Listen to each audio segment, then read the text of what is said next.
Hello, everyone. Good morning, and welcome to my life. Please let me know where you are joining me from.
Hello, everyone. Good morning, and welcome to my life today.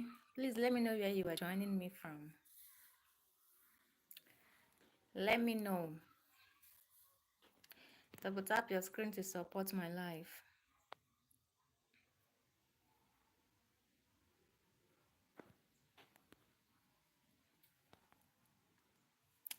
Big Mike. Good morning, Big Mike. How are you doing today, Big Mike?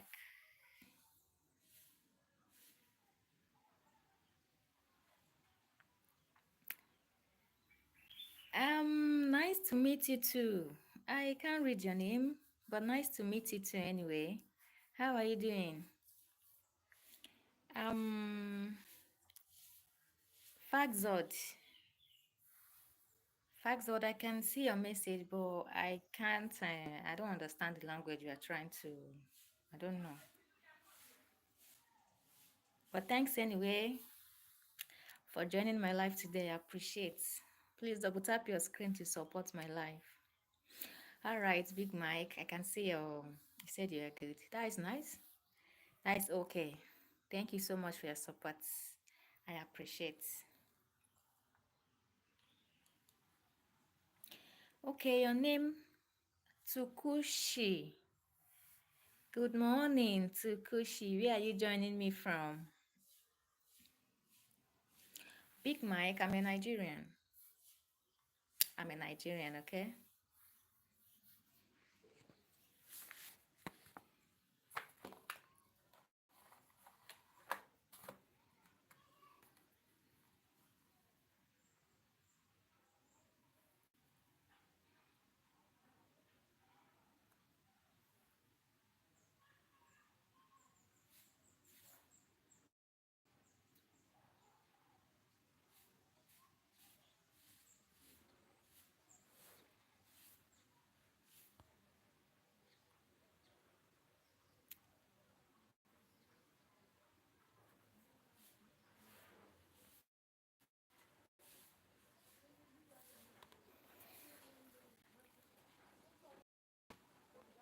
Okay, Tsukuchi said I am Japan. Oh, all the way from Japan. Thank you so much. Thank you so much for joining me today. I appreciate so much. Thank you. Okay, Big Mike. Oh, all the way from New York. Wow, this is beautiful. Thank you so much for joining me. I appreciate. Thank you so much. Bendy, spent 16 hours on Google Maps. What happened? Why? What happened?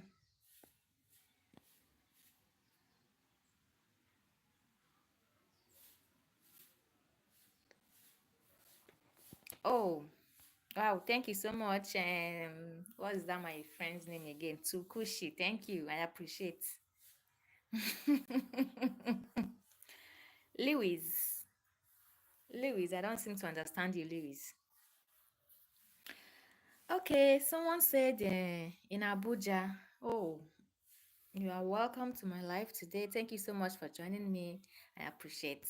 Thank you so much. Thank you. Thank you. I appreciate. You said you would donate why? Why should I? Why should I jump up and down? Why? I'm on a live session and you're telling me to jump. Okay. Hello, Nira. Good morning. Thank you so much for joining me. Please, where are you joining me from? Where are you joining me from?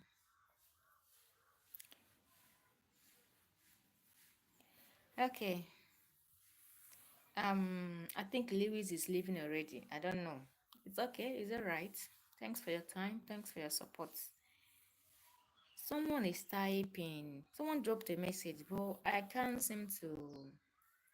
I don't understand the language. Please, can you type more in English? Asking, do I? I don't know Sushi in person now. I don't know him in person. I don't know. Ah, okay.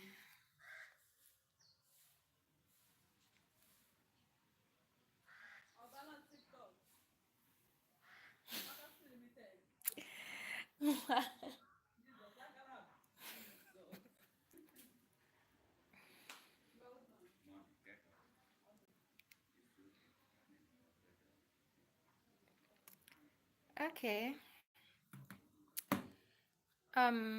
Okay, Big Mike is is 8:17 a.m. here.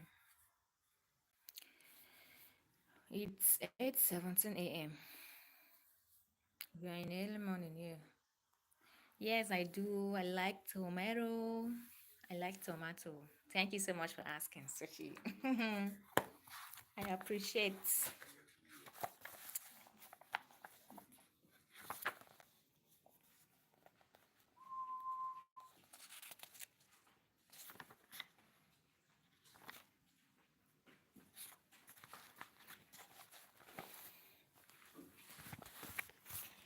Yes, I'm up early. I am.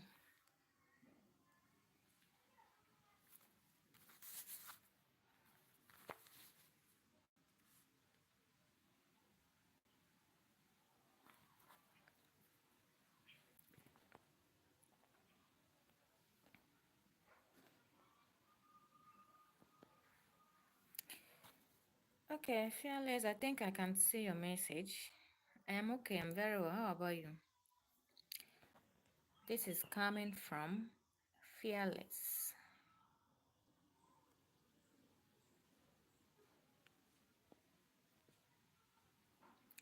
I am very well. Thank you so much for asking.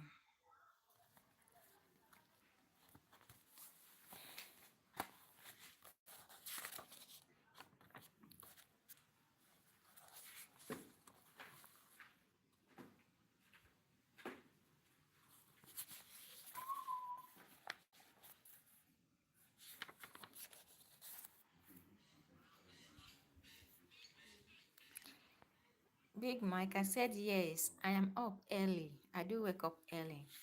Hmm? I do wake up early.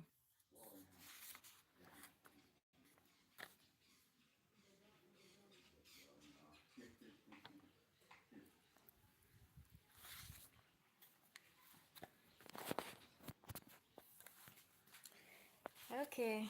Thanks to everyone that joined me so far. I appreciate. I appreciate. So, on our from our previous life, I think we are still on a particular story. We've not concluded it yet, so I think I will have to go ahead. I will have to go ahead with it now so we can get busy while others join as well. Okay, actually, um,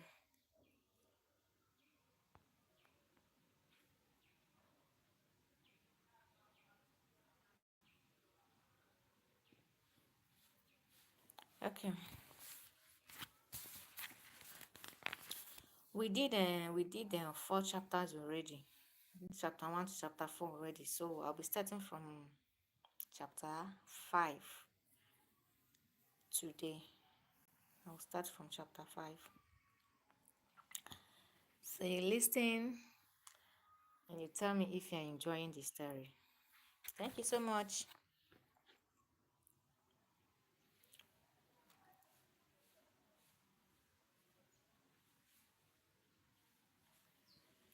Okay.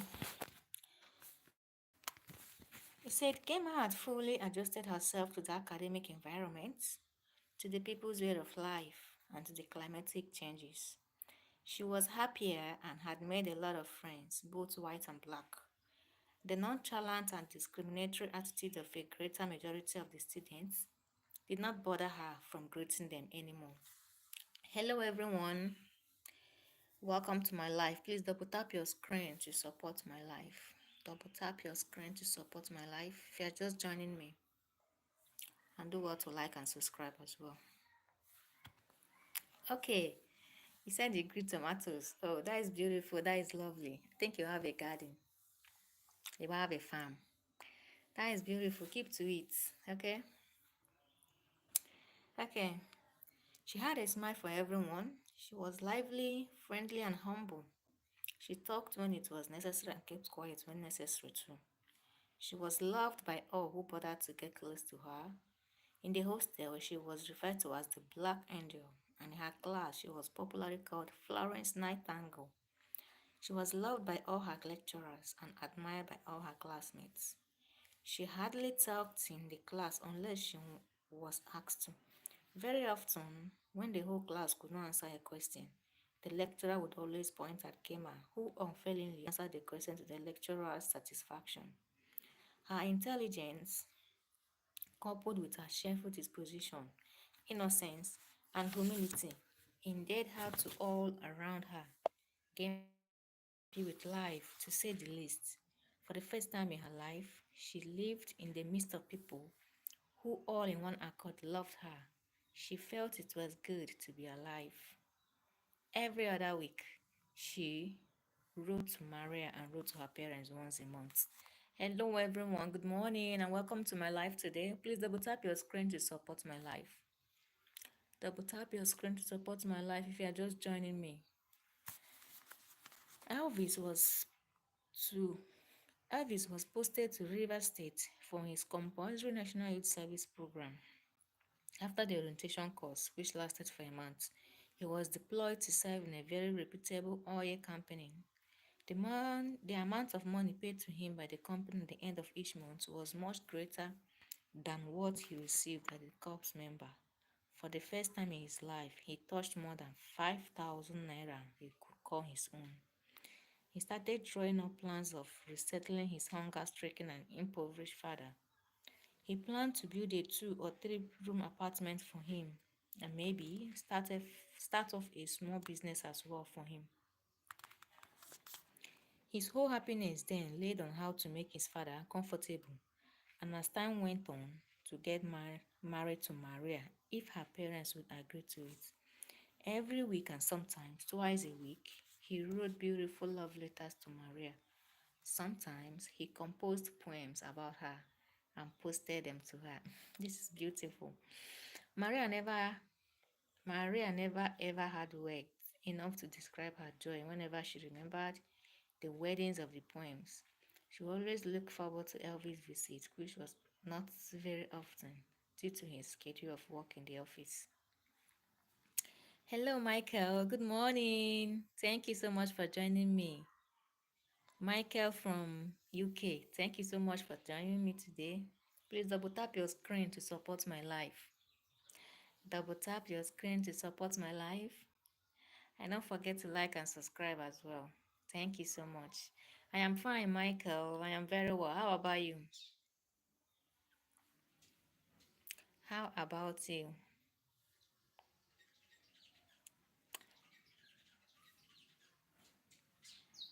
How about you, Michael? I'm still waiting for your message. Thank you so much for liking. I appreciate Michael. Hello, David. Good morning, David. Good morning. Thank you so much for joining me today. Please double tap your screen to support my life. Yes, Michael said that he's good. I am glad. I'm happy to hear that. Thank you so much for your support this morning. I appreciate. I appreciate. Thank you, thank you, thank you. Please, if you're just joining me, double tap your screen to support my life. I would appreciate that. Hello, Obi. Obi joined me again today. Wow. I remembered you from the last time. Thank you so much for joining me again today. I appreciate. I appreciate Obi. Please double tap your screen to support my life. Thank you so much as you do. Hello, Michael. Michael is still here with me. Michael is still here with me. Thank you, thank you, thank you. I appreciate that. I appreciate. Okay, David, asking how is your live stream? My live stream is going well. As you can see, it's going well. You are helping me to push it further. Thanks to all your support. Thank you so much for asking. Michael, I'm a Nigerian. I'm a Nigerian. Why do you ask? Good morning, Obi Joe, good morning. How are you doing today? How are you today? You were here with us the last time, and you are here with us again today. Thank you so much.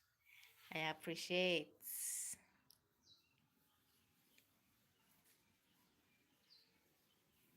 I appreciate that. So let's continue.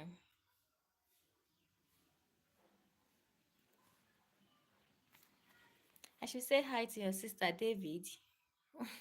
Who is your sister? Do I know her? Do I know your sister David? Which of your sisters?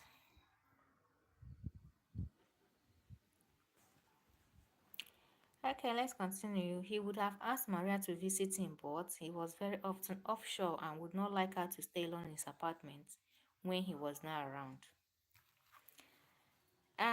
David said Sasha. Sasha. Which of the Sasha, please? Oh, David, be specific. Which of the Sasha should I greet or should I say hi to?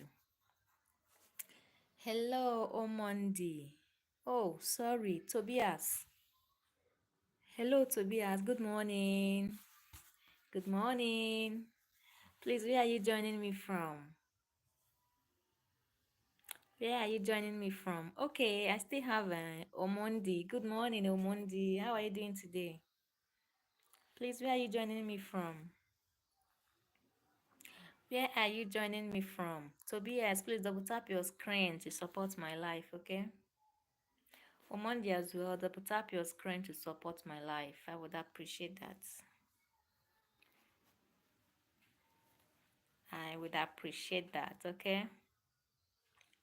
Tobias, all the way from Kenya. Wow, this is beautiful. Thank you so much for tuning in this morning, for joining me this morning. I appreciate.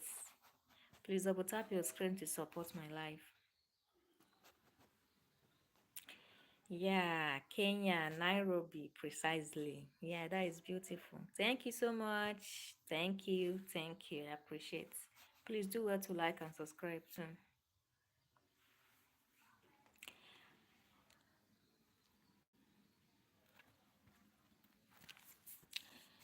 If you're just joining me, please double tap your screen to support my life, okay?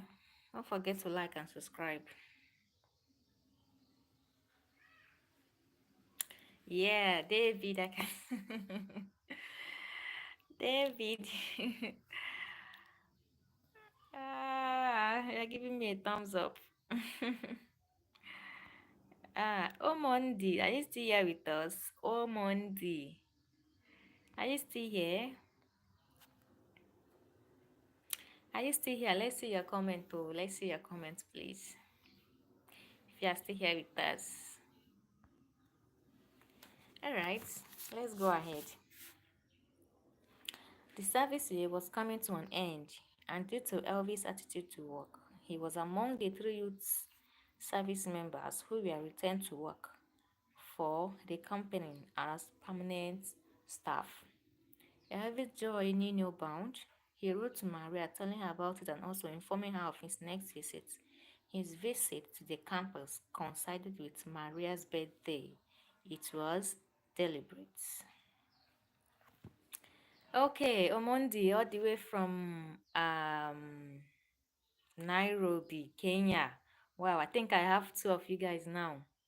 Tobias is also joining me from same place, and Omondi from same location as well. Wow, thank you so much. So glad to have you guys here this morning. I appreciate. Thank you. Please double tap your screen to support my life, okay? Double tap your screen to support. And do well to like and subscribe as well. So let's go ahead.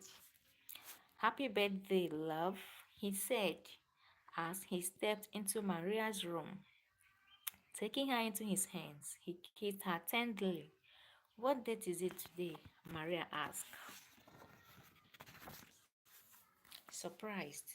Oh dear, you don't even remember that today is your birthday. Poor little angel, you have been reading your eyes off. So how are you? Elvis asked, hugging her. Not very bad, I dare say. Elvis gave her the beautiful birthday card, a bouquet of roses, and a large parcel he brought for her. You are the most wonderful man in the whole world, she said as she read the wordings of the card. Wow, this is beautiful. They talked for more than 5 hours. They only remembered what time it was when Maria said she was hungry.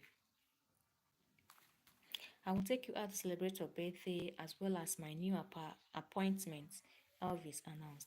I forgot to congratulate you, Maria said and gave him a peck on the cheek. Maria got ready and they left the room for their popular joint, a place they always went to when Elvis was still in school. At the staircase, they met Uju, who was going to fetch water. They stopped to exchange greetings. Long time no see, Uju said. True, how are you, Uju? Elvis asked. I am fine. Please wash your weight, though. I never knew you had so much flesh on you, Nne, she said, referring to Maria. See how fat his neck is. When you eat those goodies in Port Harcourt, do remember us, she said, picking up her bucket. Uju baby, Elvis called her and taking Maria by the hand, headed for the road. They were walking along the road when they saw two women and a little boy of about 4 years old standing under a tree very close to the road.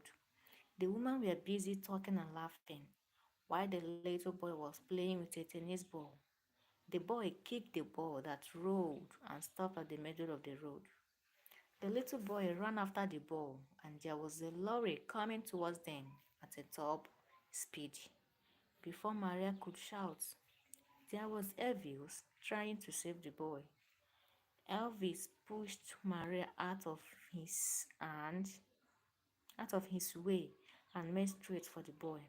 He thought he would clear the boy off the road before the lorry could reach him. He was not fast enough. In 2 seconds, he had reached the middle of the road where the boy stood. The driver of the lorry, on sighting a young man and a boy at the center of the road, slammed on the brake and the vehicle came to a halt after running over and crushing the two persons. A terrible scream rent the air. The lorry came to a stop some meters away from the scene of the accident. The next car that was coming that way carried the victim to the hospital. Agony took hold of Maria. A cold sweat burst from every pore of her skin, and she felt it running down. Oh my goodness. Wow. Oh, this is so sad. This is so pathetic. I hope Elvis doesn't end up dying. Oh, I hope he doesn't end up kicking the bucket. Okay, let's go ahead and know what happened next. There was no visible wound on Elvis' body, but he could not walk. He was taken he was taken to the emergency room of the hospital, and the two doctors and some nurses rushed to the stretcher where he laid. Maria was there too. After their examination and first aid treatments, Elvis was taken to the ward.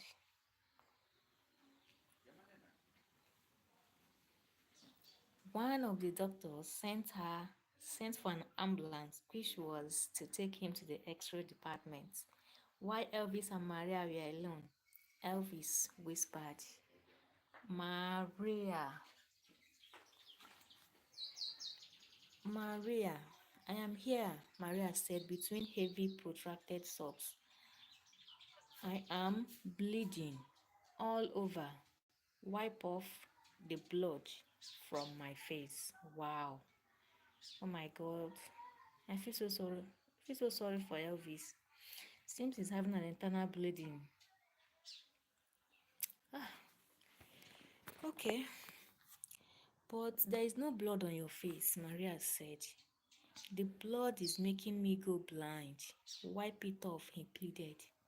At that very moment, the hospital attendant came and carried him into a waiting car. Maria went with them.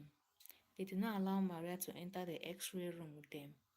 They soon came out and taking the X-ray photo with them, they went back to the hospital. The doctor placed the photo on a kind of light box and shook his head. What is it? Doctor, Maria cried. Maria cried out. Nothing. I was just thinking of what drug to prescribe for him. The doctor lied.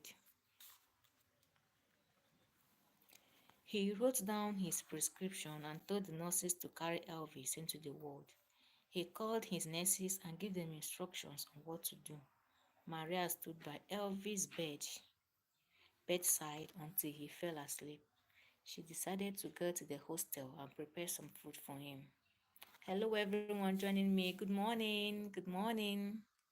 Good afternoon. Good evening, depending on where you are watching me from. Please let me know in the comments where you are joining me from. And do you find this story kind of interesting? Do you find it interesting?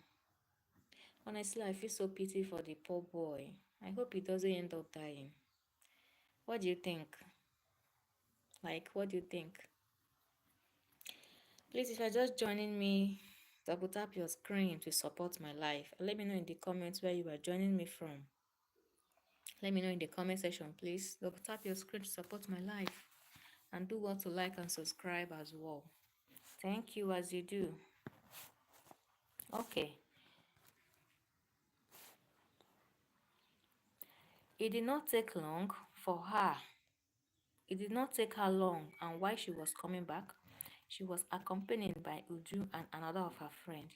They walked into the ward and headed straight for Elvis' bed, but behold, he was not on the bed. Really? Wow. I hope it's not what I'm thinking. I hope it's not what I'm thinking. Where is Elvis? She asked them. He has been taken to another hospital. Moreover, the doctor is waiting to talk to you. Okay? Where is he? The doctor, I mean. He is in his consulting room. Maria rushed into the doctor's room. Good morning, doc. She greeted, not minding what time of the day it was. Good morning. Good evening. The doctor corrected her. Do sit down, he said, pointing to a chair. Sorry, I don't feel like sitting down.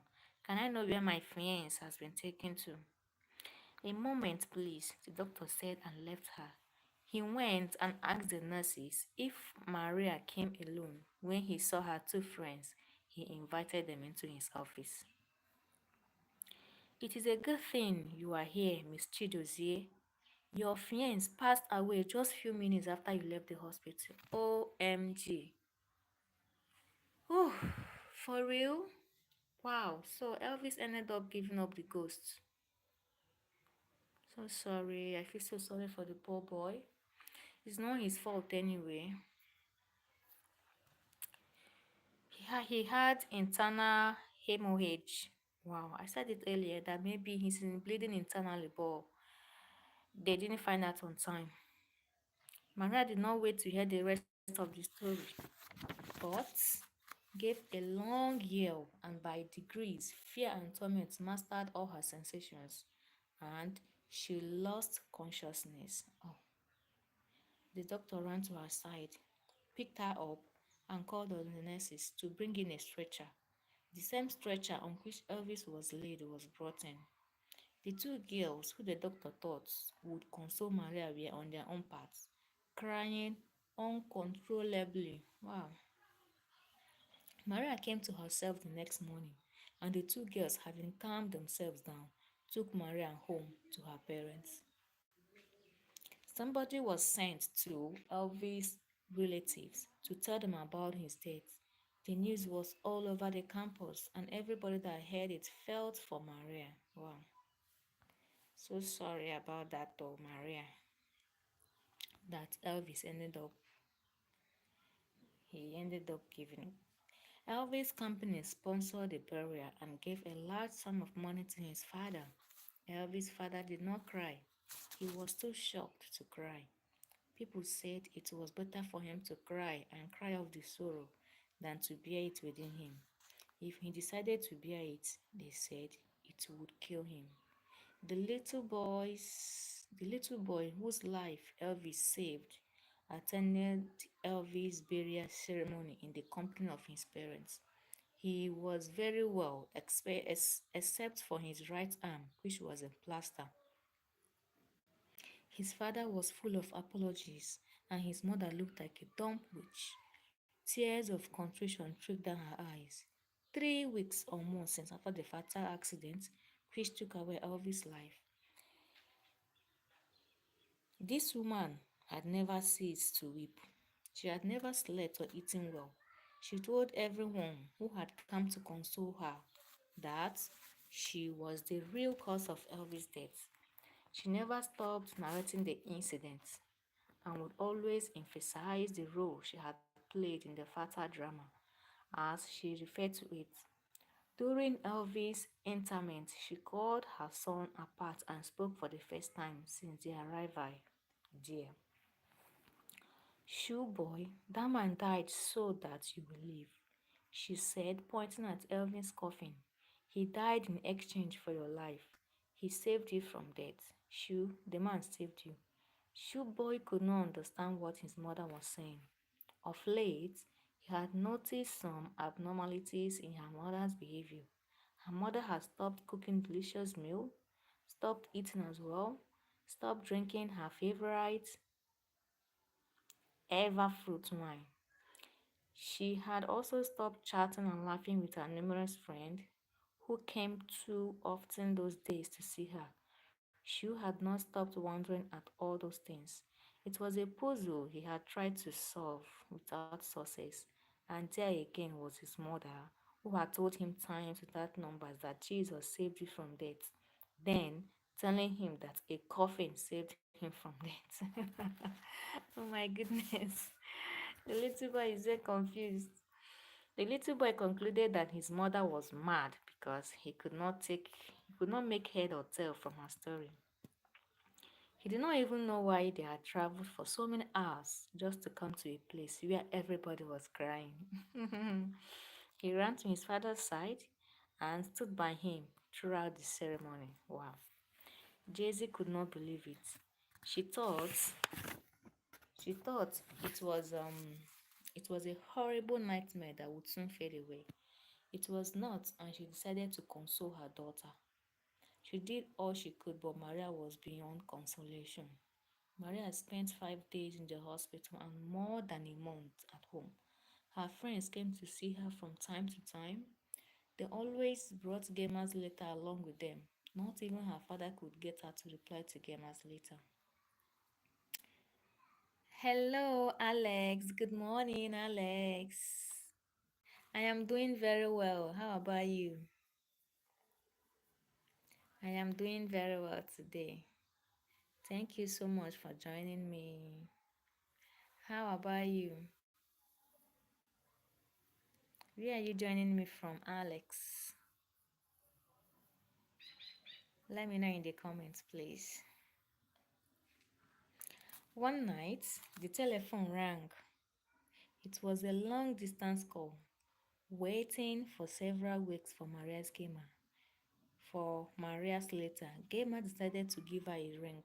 It was about 3 o'clock in the morning. Everybody was asleep, and Maria, who hardly slept then, was awake. She picked up the receiver.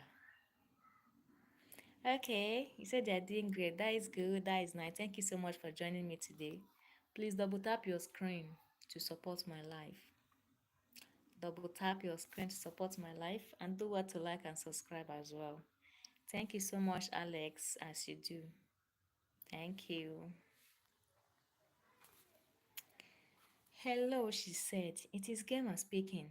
What is wrong with Maria? She has stopped writing to me. Gemma shouted before she remembered that she did not even greet the person at the other end. I'm sorry, mommy. I was only anxious about Maria. Gemma is Maria speaking here. Oh, Maria, how are you? Have I offended you? Why have you stopped replying to my letters? Gamer, Elvis is dead, was the only thing Maria could find to say. Wow, I feel so sorry for Maria. Oh, so sorry. Please, I say you should double tap your screen to support my life. Double tap your screen to support my life. Thank you so much as you do. Alex, I'm a Nigerian. I am a Nigerian. I am a Nigerian. Thank you so much for joining me. Thank you so much for joining my life today. You didn't tell me where you are even joining me from. Let me know in the comments where you are joining me from, please.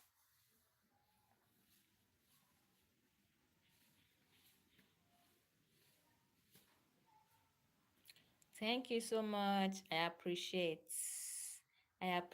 you. Thank you. I appreciate you. Thank you so much. Thank you. Hi, Reddy. Good morning, Reddy. Reddy from India. I think Reddy was he was straightforward, all the way from India. Thank you so much for joining me today. How are you doing? Please double tap your screen to support my life. Alex, are you still there? Are you still there with us? Alex. And Reddy as well. Do what to like and subscribe, okay? Do what to like and subscribe. Double tap your screen to support my life. All right, ready. Thank you so much. I can see your message. I didn't hear from Alex anymore. Alex, are you still there? Are you still here with me? Alex.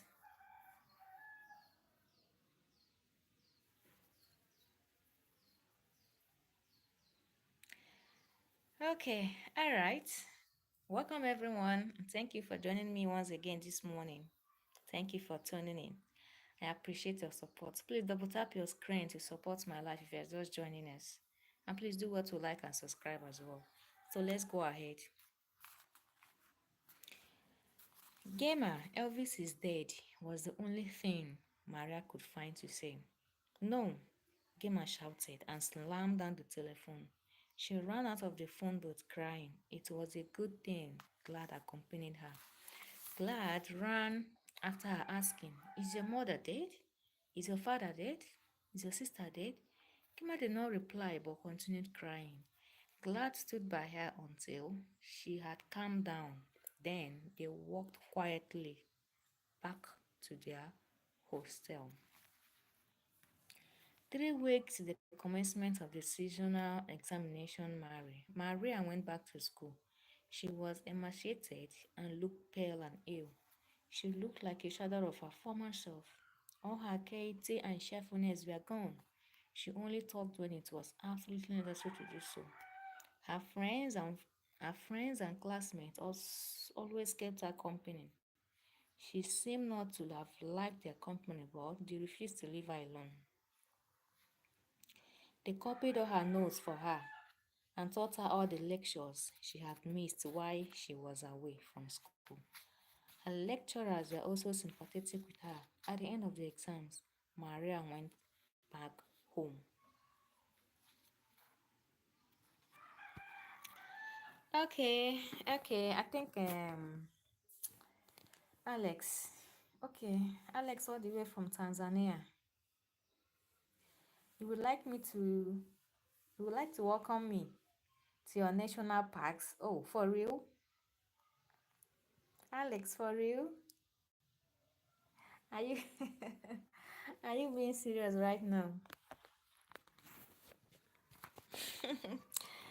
That is beautiful and that is so thoughtful of you anyway. Thank you so much for that. But I'm not in Tanzania. I am not in Tanzania now.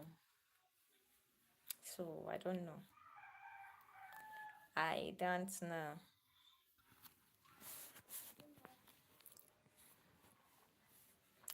Okay, let's continue. Her father insisted on her going to work with him. In the office, she did nothing. So one day, she made a suggestion to her father. Daddy, the vacation has just started and I still have 5 more weeks to be idle. Can you get me something doing before the expiration of this time? You mean a vacation job? Yes, Daddy. I was just thinking of that when you said it. Two great minds think alike, Maria said, laughing. The act of laughing seemed strange to her. What was wrong? She asked herself. She felt like someone who has done what she ought not to have done. What did I do? She whispered to herself. What did you say? Her father asked. I was just thinking aloud, she answered. Okay, she soliloquized. I have not laughed for many months now. She dropped the novel she had been reading and turned to her father. Daddy, when would I start work? I'll phone some of my friends and inquire if they have a place for you. Where would you like to work?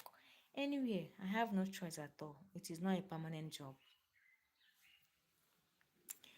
Hello. Um, I sorry, I can't. Yeah, Sudaka. Is that Sudaka? You are welcome to my live this morning. Thank you so much for joining me, Sudaka. Please let me know where you are joining me from. And double tap your screen to support my life as well. Double tap your screen to support my life. Sudaka, I'm talking. You are still dropping a message. Please double tap your screen to support my life if you're just joining me. And do well to like and subscribe to my channel as well. Thank you so much as you do. Okay, Alex, making a game driving. Okay, you're making a game drive. Oh, that is beautiful. That is lovely. You are doing very well. I love that. You are doing very well. So, Alex, did you support my life? Did you like, did you double tapped?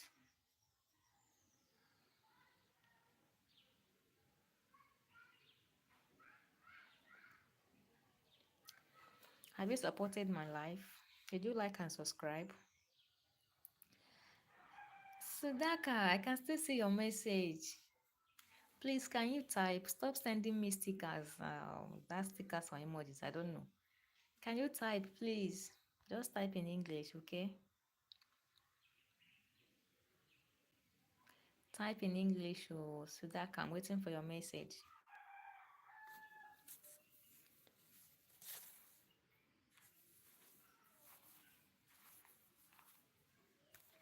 Okay. Anyway, I have no choice at all. It is not a permanent job. That is all right. The next week, Maria started working in a commercial bank near her father's office. For the first 4 days, she accompanied her father to his office, and from there, she walked to her office or had the driver drop her there. Mr. Chidozie did not go to his office early, and to avoid always being late for work, Maria decided to be using her father's private car. Hello, I can see your message. Sudaka, I can see your message. How are you doing? Oh, let me know where you are joining me from. Let me know. Tell me in the comments where you are joining me from.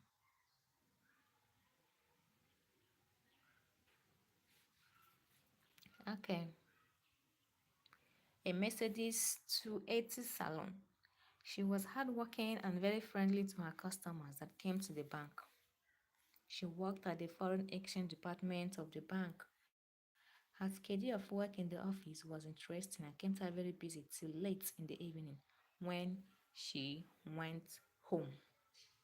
In the day, she was too busy to worry about Elvis, and at night, she was too tired to worry as well. At the end of her 4 week stay in the bank, she put on some weight. Her gaiety and cheerfulness returned, and she became her former self again. When her stay with the bank has ended, the staff organized a send off party for her, and the manager paid her what was due for her. Preparations were made for her return to school. 2 days before she left, her father called her and gave her the keys and particulars of his Mercedes 280.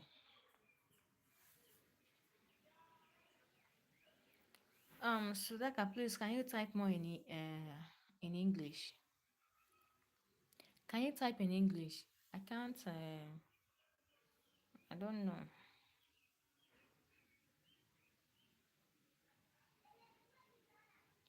I don't know what you wrote. I can't even read. I can't read it. So please type more in English for better understanding, so we can communicate better. Okay? Type in English, please.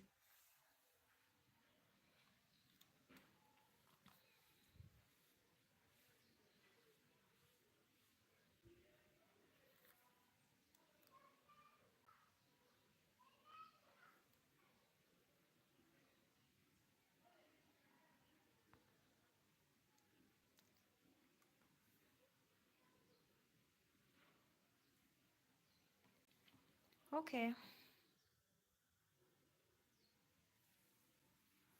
Let's continue, please. This is not the car I promised to buy for you. When you finish your studies, I still have it in mind to fulfill my promise to you. I'm giving you this because I know you will feel lonely very often while in school. You can drive around at such a moment. When you drive around and visit some friends, you will feel better.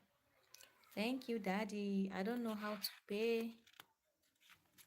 I don't know how to pay you back for all you do for me. The way to pay me back is to be happy always, he said and went to the bar. Maria drove to school in a boisterous mood. She was herself again. She was in her final year and had sworn to make a first class in order to please her parents, more especially her father. The result of the last seasonal exam was out, and Maria was surprised at her performance. She had A in four of her papers and AB in the rest. She was very happy and restated her determination to make a first class. Maria always woke up at 5 in the morning after her morning devotion, which took her 15 minutes or so. She would start reading her books. At exactly 7 o'clock, she would take her bath and prepare for her lectures. Before 8 o'clock, when the morning lecture starts, she would be in the class waiting for her lecturers. All her lecturers stopped at all her lectures stopped at 2 o'clock in the afternoon, and she would drive straight to a popular restaurant in town to have her lunch. Food served in that particular restaurant was very costly but very tasty. Maria always took her lunch and dinner in that restaurant. She had stopped cooking, for according to her, there was no one to cook for, and moreover, she wanted enough time to concentrate on her studies. Okay. After her lunch, she would always drive back to the hostel and have her siesta, which lasted till 5 in the evening.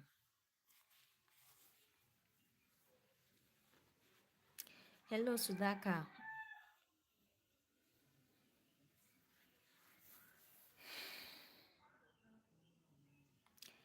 Hello, Vema. Good morning, Vema.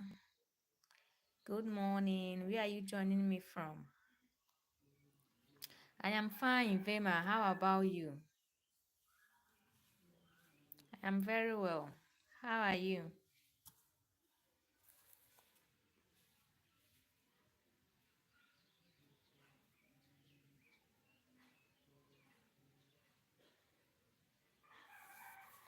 Naman Vema, I can see your message. I said, how are you? How are you doing? Please double tap your screen to support my life.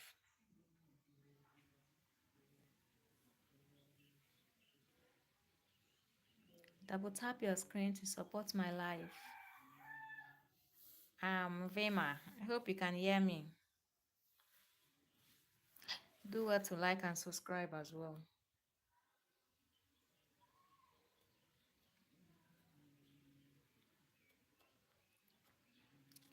Vema, I'm a Nigerian.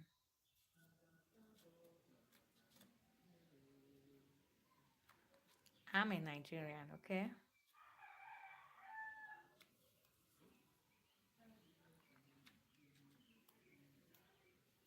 Double tap your screen to support my life, please. Do well to like and subscribe as well. Thank you so much as you do. Okay, let's continue.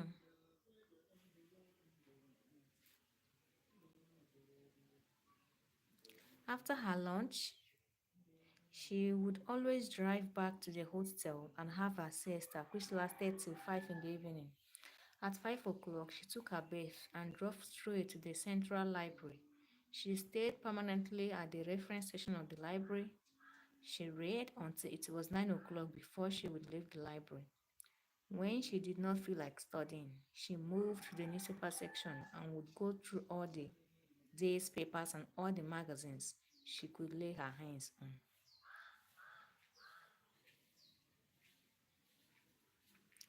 At 9 o'clock on the dot, she left the library for the town to have her dinner. She rarely took dinner because she did not like the idea of driving to town at that time of the night. The restaurants in the campus sold food which, according to her, was not fit for human consumption. Back in the hostel, she visited some of her friends or stayed in her room reading novels or watching movies on the color television in her room. That was Maria's program of activity in the school. Her car was always parked at a particular spot at the library parking lot, so some students thought the University Shift Librarian had bought a Mercedes Benz. When they discovered that the car belonged to Maria, they nicknamed her Mischief Librarian. Not minding her tight schedule, Maria still found time to reply to all gamers later. The exam soon came and passed, and Maria was among the three students that made first class in the Faculty of Arts. Her joy knew no bound. Her parents were very proud of her. Yeah, that is beautiful. This is beautiful. Hello, Sudaka. Please, can you type in English? Can you type more in English? I think you are typing in. Is it in Hindi or what? Can you type the messages in English so I can read? I can understand as well. The words National Youth Service brought bitter memories back to her. When her classmates registered for the National Youth Service, she refused to register with them. The three words National Youth Service were a taboo as far as she was concerned. When she went home, she told her father that she did not want to do her youth service yet, but would prefer to go in straight for a master's degree program. Would the school authorities agree to that? Her father inquired. It is not supposed to be done, but you discover that one or two people who did not do their national service are doing their masters. Are you sure? I am quite sure, otherwise I would not say it. Everything is possible here in Nigeria, and chase a cheap thing. If you are sure, I'll meet the dean of the postgraduate school tomorrow. Thank you, Daddy, Maria said.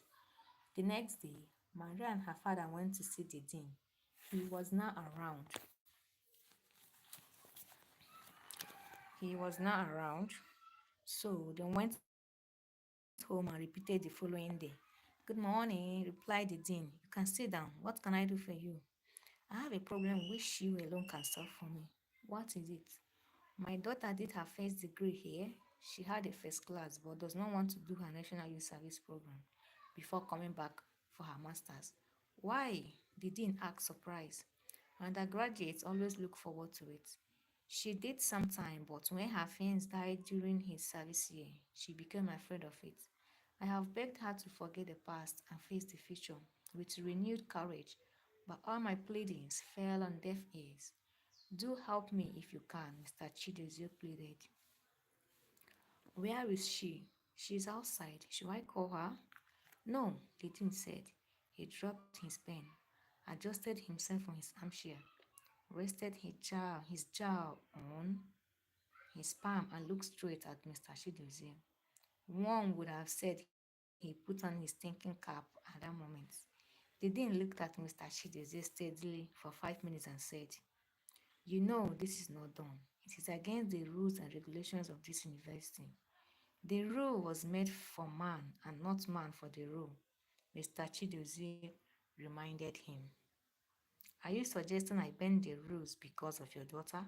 He asked, smiling. No, I am rather suggesting you find a way of helping her without going against the rules. If I must help her, then I must bend the rules. Will you provide the iron bender with which to bend it? He asked, still smiling. Why not? I would happily do that, Mr. Chidozie said. All right, tomorrow you should come and see my secretary. I will give him instructions on what to do. Hello, Godia. Good morning. Good morning, Godia. How are you doing? Where are you joining me from this morning? Where are you joining me from, Godia?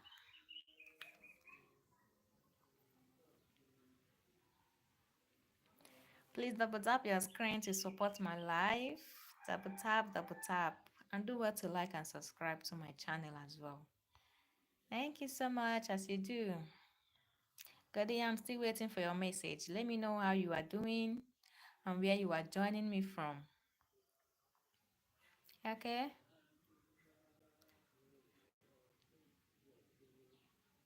Okay, let's go ahead. Thank you very much. I am not ungrateful. Bye, the dean said. The next day, Mr. Chidozie came to see the dean's secretary. They later asked him to bring 10,000 naira. Mr. Chidozie gave him the stated amount, which he knew was for the dean, and gave the secretary 500 naira for himself. Thank you, sir, the secretary said. Tell your daughter to see me when she comes so that I will help her with her registration. That is very kind of you, Mr. Chidozie said, and left the office. While Maria's friends and classmates were doing the Eid service, Maria was in school doing her 9 months master's program. How time flies! Maria came to the end of her program and wanted to start work without doing her national youth service. Though the phobia she had about the program has left her, she felt she was too old to be jumping around the parade ground with youths, which she considered her junior. Her father did not bother to persuade her, knowing full well that she could not find a decent job without doing her national youth service, and she could not get an exemption from the program since she was far below 30 years of age. Maria went to the commercial bank where she did her vacation job. The manager was willing to recommend her for employment, but when he discovered that she had no national youth service certificate, he advised her to do the program and come back. Maria thanked him and left. She was determined not to do it. At the end of 5 weeks' persistent search for a job, she gave up hope and decided to register for the National Youth Service Program. She went to the commercial bank where she had worked to tell the manager that she had decided to take his advice and that a place should be reserved for her after her service. While she was walking out of the bank, somebody called her. She heard her name but did not see anybody. Turning around, she saw a 6 feet 9 inches tall man walking towards her. He looked very he the man was very handsome and well dressed. He looked every inch a man of valor.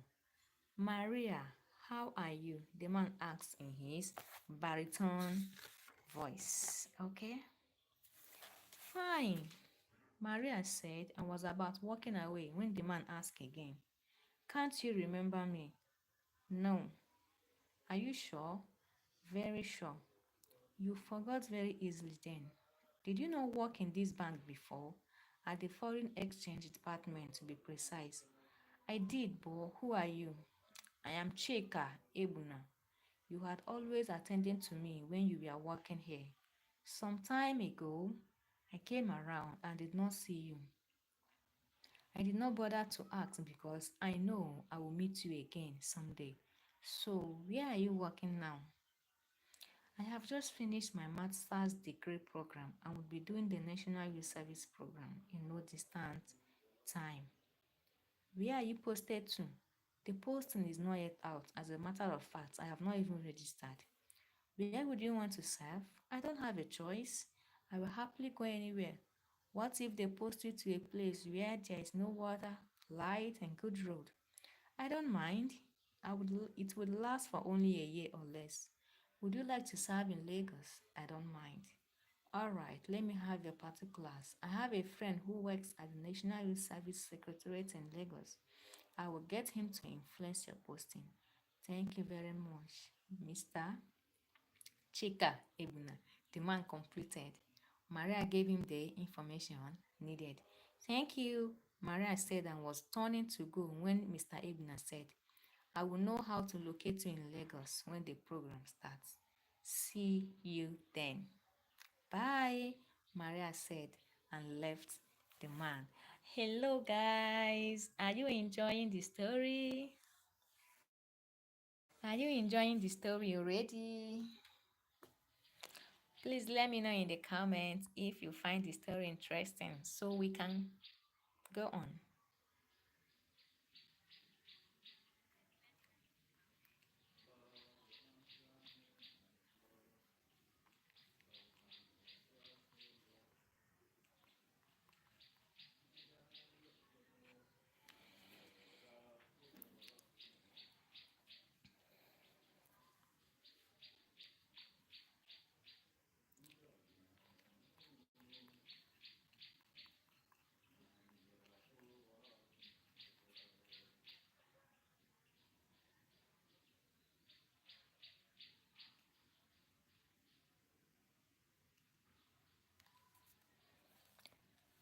Okay. Oh, I can see your message. Thank you so much. Um, Justina, you said you love the story.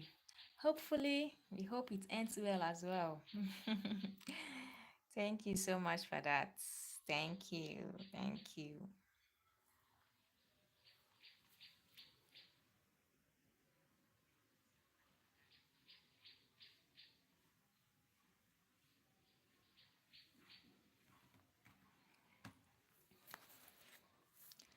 All right, let's continue. Let's go ahead. Let's go ahead. So, this is the sixth chapter now. This is the sixth chapter of the story. Let's see. Um, Sudaka, Sudaka,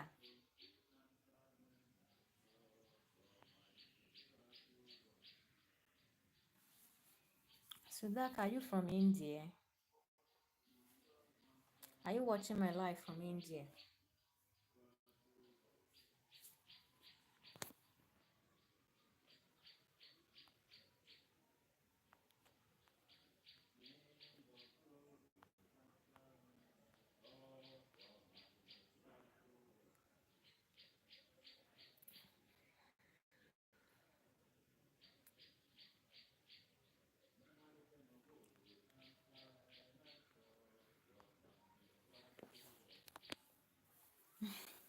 So that I can still get. I'm still getting your message. Oh. Oh my goodness. So I don't know. I know you wanted us to, let's discuss, let's converse, but I can't seem to. I don't read. I'm not from India, so I don't understand Hindi. I don't. Eh. If you can type in English, it will be better. It will be very much better now. You see, you are still typing in your language. Please, I don't understand. I can't read. I can't read it. Please, oh, I don't. I can't read, and I don't have any interpreter here. Maybe to help me explain what you are trying to say. Because I could remember the last time someone was helping me to interpret some of the, especially it wasn't on Hindi. Yeah, I think that Hindi. Is it Hindi or Hindus? I don't know. Someone was helping me out to interpret, but the person is not here, so I don't know. I don't know. Sorry about that. Okay. All right. Let's go ahead. Gemma had finished her course and had written letters of application for job to several hospitals in New York and in Dallas. A hospital in Dallas offered her a job on $80,000 per annum. She had packed all her things, booked her flight to Dallas, and was going to the bank to close her account there when she met a white man who greeted her as if he had known her for years. Gemma, how are you? The man greeted, stretching out his right hand to Gemma. They shook hands, and the man asked her, when are you coming back to register for your MBBS program? I do not think I am interested in reading medicine anymore. May I know who you are, please? I work in the admissions office of the university. I was the person who told you to do a first degree in a related field before you can be allowed to read medicine. I see. I think I am okay with the course I read. Why? You almost collapsed when I told you that you could not read medicine. It is true, but I am alright now. I love that. I cannot understand you. Nursing brings me closer to the sick. I will take care of them, give them their drugs, be able to talk to them, and console them when need be. A doctor can do that as well, the man said. Yes, he can, but not with the same intimacy as a nurse. Have you got a job yet? Yes, where? In Dallas. I see, the man said and bade her goodbye. Gamer found working in the hospital very challenging, tasking, but interesting. After working for a week in the hospital, she wrote to Maria and her parents. Gamer had decided to buy an automobile, a Pathfinder, for her parents. While in school, she had saved some money, and when she would receive her first installment at the hospital, she could buy the Jeep. She was ready to buy it on hire purchase if all the money she had was not enough to pay for it. During one of her free days, she had gone to town to know how much the car would cost her. She also made inquiries about what it would involve to to ship the vehicle to Nigeria. She wrote to Maria telling her about her plans but begged her not to tell her parents since she wanted it to be a surprise. Okay. With the help of Mr. Ebner, Maria was deployed to do her youth service in a merchant bank which was situated in Ikoyi. The man gave her an accommodation of a well furnished duplex, which was not very far from her office, and also gave her a Jetta executive car as an official car. She parked into the house but did not accept the car since she came to Lagos with a brand new baby Benz car her father bought for her. She discovered that working in a bank in Lagos was quite different from working in a bank in any part of the country. The number of customers she attended to then tripled the number she attended to while she was working in the eastern part of the country. The job was very tedious and allowed her little or no time for herself. Yet, it was interesting. Mr. Chike Ebner turned out to be a good companion of Maria. Whenever he was in Lagos, she would always call in to see how she was faring. If he was not in Lagos, he phoned her. Without really wanting to, Maria started looking forward to his visits. Mr. Ebuna had long fallen in love with Maria, but had been waiting for an opportunity to tell her so. One evening, when they were alone in Maria's house, he said, "Do you know I love you?"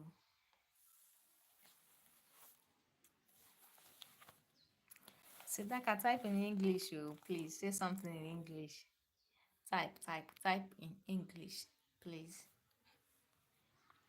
Do you know I love you? Were you talking to me? Maria asked. She was switching on the television and did not hear what Mr. Abner said. I love you, he repeated, his laughing eyes looking her straight in the face. Maria had suspected that Mr. Abner had fallen in love with her, but she did not expect him to say it so soon. God said we should love all men, so you have done nothing bad in loving me, Maria said, trying to calm her shaking nerves. I am not joking.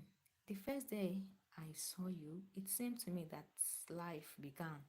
That was the first day I really lived, and I decided to make you mine. You disappeared, but I knew I would still find you. I did find you, and this time I would not let you go again. Hello, everyone joining me. Thank you so much for your support. Thank you so much for your like. Please double tap your screen to support my life. Do what to like and subscribe as well. Double tap your screen, tap to support my life. Thank you so much. As you do. Mr. Ebuna, call me Chika if you do not mind, he interrupted. You do not know me very well, and I do not know you very well too. Let us just be friends and study each other. We are already friends, and moreover, I know you very well. I know what I want, and before I make a move to possess it, I have made all the necessary inquiries that need to be made. If that is so, allow me then to make mine. I am never in a hurry about things, okay? I am because I do not want to disappear again. But I still have 10 long months to stay here. You know where I worked and you know my house. Okay, I will not argue. At exactly 8 o'clock, Mr. Ebuna left Maria and drove to his uncle's house, where he usually put up whenever he was in Lagos. From there, he would go to the airport, for he was due to travel to Canada at midnight. He promised to check Maria as soon as he came back. Maria accompanied him to her doorstep and watched him drive away. Though Chika Ibuna was as shrewd as a Scotch lass and as hard as a nail, he had always worshipped beauty and money. He had learned to tease young girls, deceive them, and enchant them. It made him happy for a reason which he could not discern. As far as he was concerned, women were very strange creatures. He saw himself as a prospector and looked upon beautiful rich ladies as hard rocks with veins of gold here and there, which men like him must break in order to get at the gold. He believed that a prospector hunting for gold should tap 1,000 rocks with his hammer, and when he came to a real game, he could say it at a glance. Shika has registered it in his heart of hearts, never to follow any girl, for they would sooner or later go running after him. He would only run after a real game. He had sworn never to get married until he met a lady with all the beauty, strength, purity, mystery, and wealth that befit a queen. When he left, Maria, a great strong instinct, told him he had found his lost rib. Mr. Ebuna became a regular visitor in Maria's house. When he was away in Canada, he phoned her at least once a week. Maria wrote Gemma and told her about Mr. Ebuna. In her letter, she told Gemma that She was afraid she had fallen in love with the man. Maria had wanted Mr. Ebuna to accompany her to her former school for her convocation ceremony. He had promised to try all he could to see that he was back then. Unfortunately, he could not, so he called and told Maria not to wait for him. Maria traveled home first to tell her parents about the convocation ceremony. They promised to attend. She left for school with it the ceremony. The ceremony was very colorful. The president of the country, the chancellor of the university, and a host of other important dignitaries were in attendance. After the ceremony, Maria's parents decided to travel back.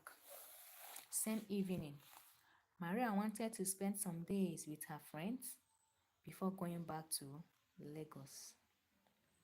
Not quite 20 kilometers from the campus, Mr. Chidozie and his wife were involved in a fatal road accident. My God. The accident involved three cars and a luxurious bus. Six people died on the spot, while many others were injured. Maria's parents were among those that died on the spot. Oh my God. For real? No one could explain exactly the cause of the accident. Maria could not talk or cry when she learned about the accident. Wow. Her friends thought she would faint, but she did not show any sign of losing strength. She refused to talk to anyone. She refused to eat or sleep. Gemma came home immediately. Her hospital had granted her a 2-week casual leave. Hello, Krish. Good morning, Krishna. How are you doing today? Good morning, Krishna. How are you doing? Please double tap your screen to support my life. Double tap your screen to support my life. Thank you so much as you do. Okay, let's continue. As soon as Maria saw Gemma, she yielded and started crying. They both cried and cried.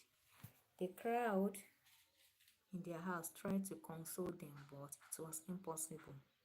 They wept so bitterly that some of the visitors who had come to console them started crying too. If the visitors could, they would have attacked the angels of death themselves rather than the devil for whom they work. After the burial ceremony, a day was fixed for their parents' will to be read in the hearing of the deceased family members. That day, Jay-Z's relatives came and Mr. Chidozie's relatives were present as well. The first will to be read was Jay-Z. Jay-Z left all she owed to Maria. Both Maria and Gemma were not surprised. In Mr. Chidozie's will, he shared all that he owed into two, one part for Maria and the other for Gemma. Inside his will was a sealed envelope addressed to Gemma Chidozie. Hello, Patil. Good morning, Patil. How are you doing today? Where are you joining me from? Krishna, I've not heard from you. Krishna, I've not heard from you. Patil, how are you doing? Where are you joining me from?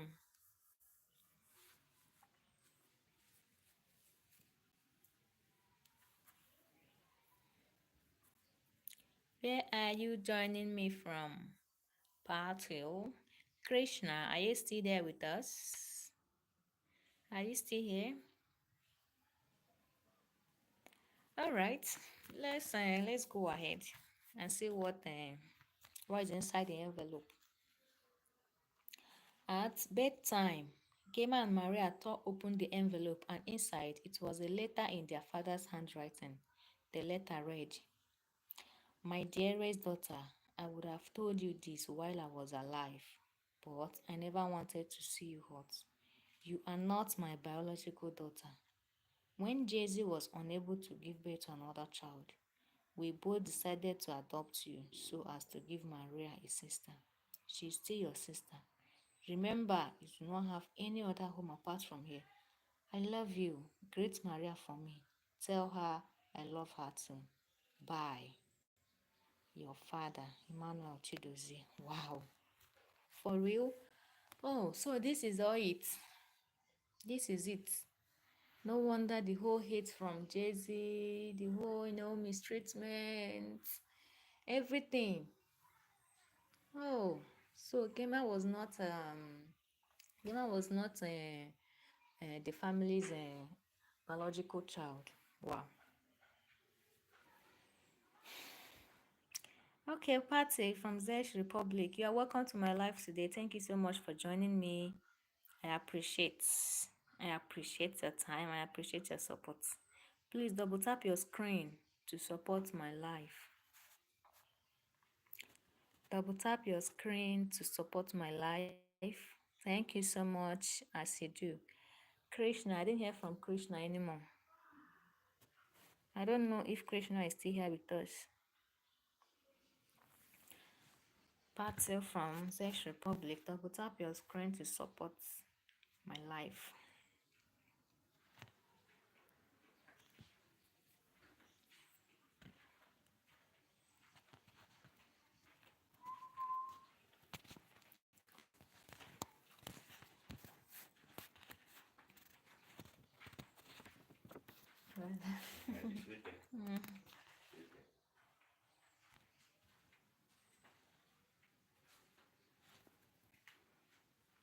Okay, this letter was like petrol poured into a fire. Maria and Gemma wept like they had never wept before. They threw themselves against objects in their room. They tore their dresses, and if crying could bring down a house, their cries would have demolished late Mr. Shidoz's house that night. If their heads were wells of water and their eyes fountains of tears, they would not they would not have cried more than they did last night. They did not see any reason why they should go on living. It was a horrible and unspeakable experience for them. Hello, movie shots. I'm a Nigerian movie shots. Good morning, and thank you for joining in. Please double tap your screen to support my life. Double tap your screen to support my life. I'm a Nigerian. I'm from Nigeria. Movie shots. Movie short video. Hey, where are you joining me from? Where are you watching us from? In the expiration of 2 weeks, Gamer went back to America. Okay, okay. All the way from India. Okay, thank you so much for joining us. Thank you, I appreciate that. Please don't forget to like and subscribe to our channel, okay? Double tap your screen to support our life as well. Thank you so much as you do. Okay, at the expiration of 2 weeks, Gemma went back to America. Maria could not stay alone in the house, so she left for Lagos too. Before Gemma left, they had planned that Maria would join her as soon as her service was over. Mr. Ibner came back just to hear of all that had happened during his absence. He felt deeply sorry for Maria. He was to travel again after a week, but he decided to stay behind and console her. It was during this time that Mr. Ibn and Maria got very intimate. I should come to India and see Indian traditional cultures. Wow, for real? For real? Why not come to mine and see my own traditional cultures as well? Oh, you think I don't have? You think I don't have? Ah, I have, oh, I have, my dear. Okay. Oh, Ayan. Good morning, Ayan. Thank you so much for joining me. Thank you once again for joining me. I appreciate. Please double tap your screen to support my life. Movie shorts, double tap your screen to support my life. Ayan, please double tap your screen to support my life, okay? I didn't hear from Patil anymore. Patil, I don't know. I didn't hear from him anymore. Patil, are you still here with us? Patil, please double tap your screen to support my life if you are just joining me. You are welcome. Don't forget to like and subscribe as well, okay? Movie short, I hope you heard me. Still waiting for your message, okay? Okay, let's go ahead. When Mr. Ibn saw that Maria had got over the shock caused by her parents' sudden death, he decided to travel again. He was away for 3 weeks. When he came back, he introduced Maria to his uncle as his fiancée. That evening, he offered a 36-carat engagement ring to Maria. Oh, wow, this is beautiful. Congratulations to Maria. He had wanted to organize an engagement party, but Maria objected to it. During one of Mr. Ebuna's trips to Canada, he discovered that the goods he often went to buy were not actually produced here in Canada, but in America. After making some inquiries, he found out that the manufacturer of the goods was based in Dallas.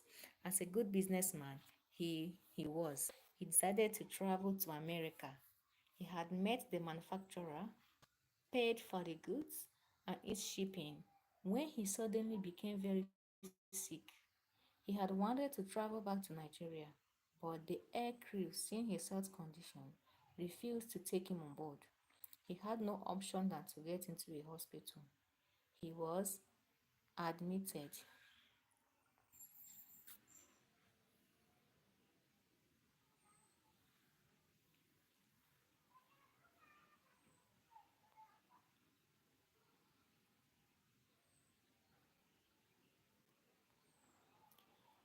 Okay, Ayan.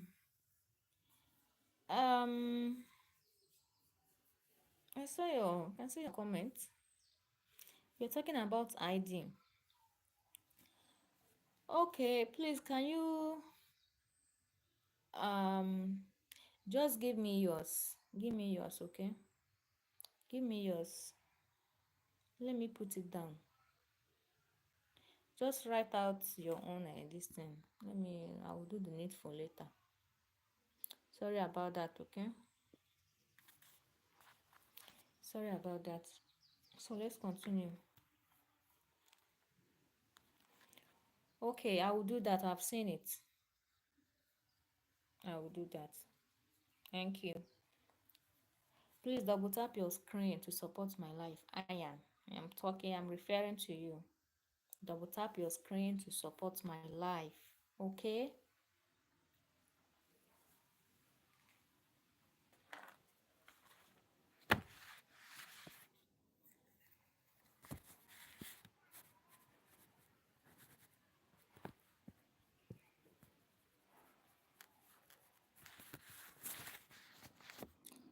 All right. Thank you so much.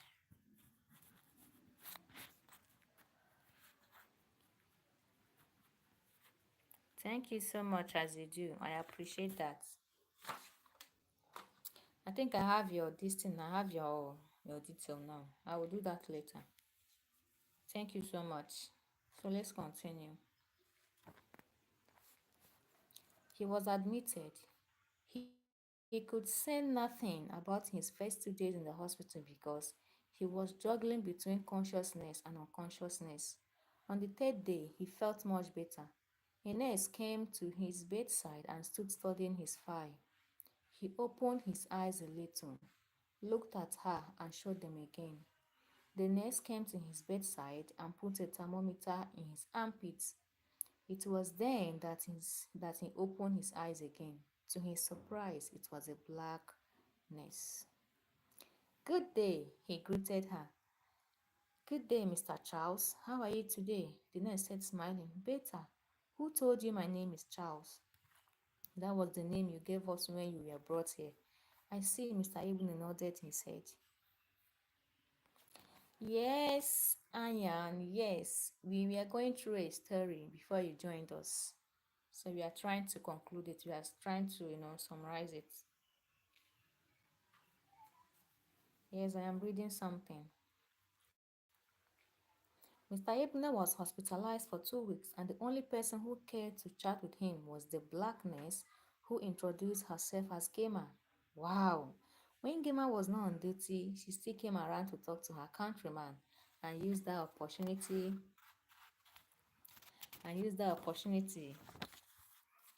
to preach to him. Initially, Mr. Ebner did not like the preaching, but since telling Gema so could prevent her from visiting him, he decided to listen to her preach. After 4 or 5 sermons by Gema, what Mr. Ebner thought was a fallacy started making sense to him. Gema offered him a holy Bible, which he read continuously, and he always looked forward to Gema's visit. Gema always came to see him at a particular time, and each time she delayed a minute. Mr. Ebner would become very impatient.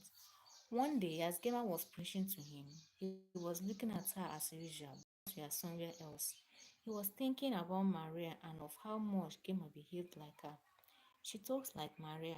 She's gentle, calculated, friendly, and kind like her. He thought to himself, the only difference is that the lady talking to me reminds me of the story about Florence Nightingale. She is religious and completely at home with the Word of God. And from looking at her, I believe she practices what she preaches. Oh, I wish Maria could preach like her. Okay, Ayan, it's a story. We are telling a story. It is a story, okay? So I'm just trying to, read it out. It's a story. Suddenly, he recollected that Maria had told him about a sister of hers who works in a hospital in Dallas. But Maria said her sister is a doctor. Or did she say a nurse? I can't remember the story, but I will find out who this black angel is. Truly, Mr. Ibner did not hear a single word of all that Gamer said. When Gamer bade him good night, he said, I want to ask you a question. Gamer pulled out the chair beside his bed and sat down, thinking the question was related to what she had just finished saying. Can I know your name, please? I am Gamer Chidozie, she answered perplexed. Chidozie? Mr. Ebuna exclaimed. Did your parents die in a motor accident some months ago? Yes. How did you know? I read the pathetic story in the Nigeria dailies. Mr. Ebuna lied. Okay, Deadly Swap. Deadly Swap, that is the name. Okay. Okay. He had fallen in love with Gemma and did not want her to know who really he was. Oh. Hmm. He thanked God that in his state of unconsciousness, he had given them his English name instead of his native name. That would help hide his identity from her. I will be expecting you tomorrow, he told Gemma. I will see you in the morning when I will see you in the morning because I'm on night duty. Good night, Mr. Charles. Good night, nurse, he said and picked up his Bible in a bid to please Gemma. Mr. Ibnachika Charles thought about Gemma's beauty throughout the night. He thought about her face, her smile, her legs, her hands, her neck. Oh my god, this man. Until he could hardly focus his thoughts properly. He made an attempt to describe her, but he could not think of details. All was an exquisite outburst of music in his heart. He was feeling dizzy, but he did not want to sleep. Instead, he continued to yawn the sleep out of his bloodshot eyes. Mr. Charles is in love. He's in love with two sisters now. Okay, let's continue. Let's see how it ends. Mr. Charles, lover boy, is in love with two sisters now. All right. Gemma's voice was softer than the whisper of a twilight breeze among the reeds. Her laugh was the triple of the sea, whose non-tide resting drowsy. No sculptor ever fashioned such a marvel as the arm with which she always held her Bible and the mouth, lips, and jaw with which she talked. No star in heaven ever shone more purely bright than she did than did her calm entrance eyes. Mr. Ebner felt bewitched. He could not stop thinking of Gemma. Gemma was a lovely woman, and never to Mr. Ebner's knowledge had he seen one lovelier than Gemma. Maria, who would seem coarse and ugly if she had to be compared with the wide ethereal beauty of Gemma. Mr. Ebner thought about Gemma's lovely hair and her body that gleamed like some white sepia. Gemma was in the full bloom of life, and her beauty was inconceivable. Her beauty was inexpressible and amazing. Merely to gaze upon it was an intoxication. It was a kind of beauty that would drive men to madness and women to jealousy and hatred. Charles' devouring passion for Gemma was inexplicable in its endurance and intensity. It was a kind of love which slays. It was like a poison that lurks in a cup of joy. Charles was outworn with an utter weariness not of the body but of the spirit, and with a deep disorder of the mind, he said aloud, all weariness is not of the muscle. Before he went to sleep, he decided that if a murder had to be done to win Gemma, the murder would be committed, and if theft was necessary, theft would be performed. There will be no qualm of conscience afterwards, he whispered to himself and slept off. Wow. Charles was thinking of breaking his engagement with Maria. Oh, he knew that what he was planning to do was bad and that his friends would frown at it, but he steeled himself to go ahead and execute the plan. He was a man who would dwell miserably in his errors rather than confess to a fault. His stubborn refusal to acknowledge that somewhere along the line he might have made a mistake seemed to be inborn in him. He was living a life which was hurtful, negative, and deceitful, and no one was more aware of it than him. After his discharge from the hospital, he checked into a hotel because he wanted to accompany Gemma to the Life in the Spirit seminar organized by the Charismatic Fellowship she attended. He was not doing it because he truly loved what was said. What was said and done there. He just wanted to accompany her there to be as close to her as possible. He was in the hotel for 8 days, and each day he invited Gemma to preach to him. Before he left for Nigeria, he told Gemma how madly he loved her and promised to visit her very often. Wow, this is getting intense. Okay, we will know where it ends and how it ends as well.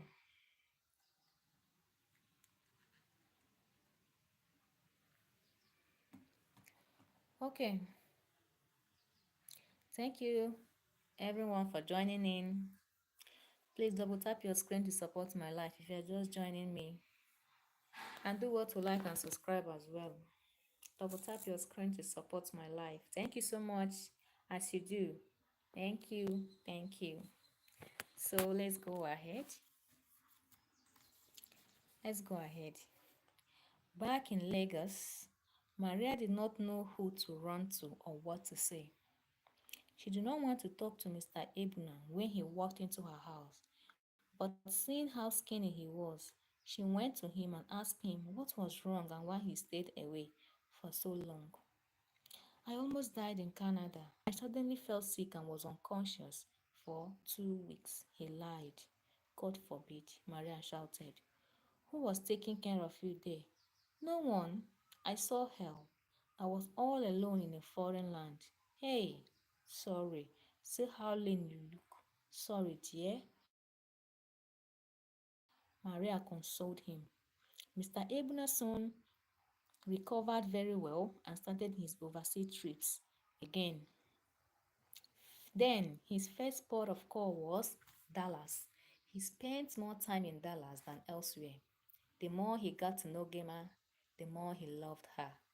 During one of his trips to see Gemma, he bought exactly the same kind of engagement ring he had given to Maria and offered it to Gemma. For real?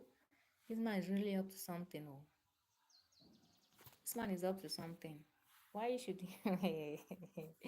Why should he? Okay, let's continue. Gemma wrote to Maria and told her about one Mr. Charles Onwebuna, a Nigerian who wanted to get married to him. Mr. Ebuna gave his surname as Onwu Ebuna to Gemma. Ebuna is the short form for Onwu Ebuna, but he did not explain that to her. Maria was very happy for her sister and thanked God that they both would soon have their own families. Maria did not smell a rat. She gave Mr. Ebuna a blind devotion so much that questioning his sincerity and fidelity was out of place. She adored him as he would have adored her creator. Maria loved the way Mr. Ebuna always looked at her with interest and fondness. She could never have guessed that the emotion which shone in his eyes was mere amusement. To say the least, Maria was wrapped up to Maria was wrapped up in him. She could not see his faults. As the days went by, Maria noticed that Mr. Ebner very often and without cause went off the deep end. She observed that in the early days of their relationship, it has been darling, then a diluted dear, and then it was practically you. Maria was trying all she could to understand why her friends had suddenly lost interest in her. During one of his many trips, he wrote a letter to Maria and gave it to a friend of his who resides in Canada. His friend was to post the letter there so that Maria would never have cause to suspect that he was in America. In the letter, he told Maria that he was going on trial for an offense he did not commit and that he was sure to be imprisoned for 10 years or more. For real? This man is really up to something, oh. Ha! Hey! This one is up to something. He begged Maria not to be bothered about him and not to wait for him. He advised her to find someone who really deserved a girl like her. Good morning, Kuma. Ashok Kuma. You are welcome to my life today. Thank you so much for joining in. Oh, all the way from India. Thank you. I appreciate you. Please double tap your screen to support my life. And do well to like and subscribe too. Thank you so much as you do. Kuma, I appreciate. Kuma, I can see your comment.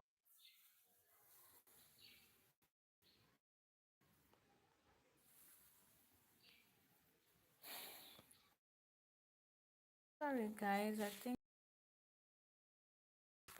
my network was kind of bad.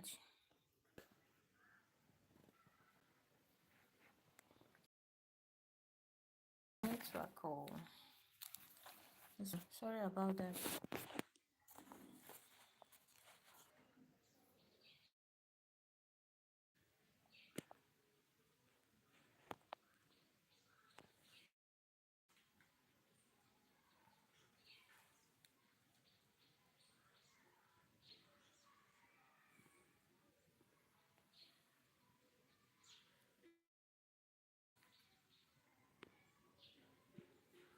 Okay.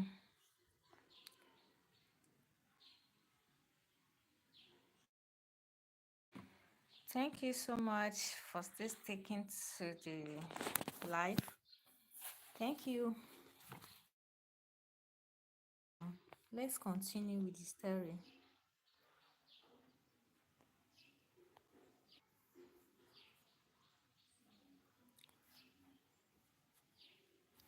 The death of the death of Maria's fiance some years ago and that of her parents seemed to have toughened her. If the letter bothered her, she did not show it. She tore the letter and pretended as if she did not understand what the letter meant.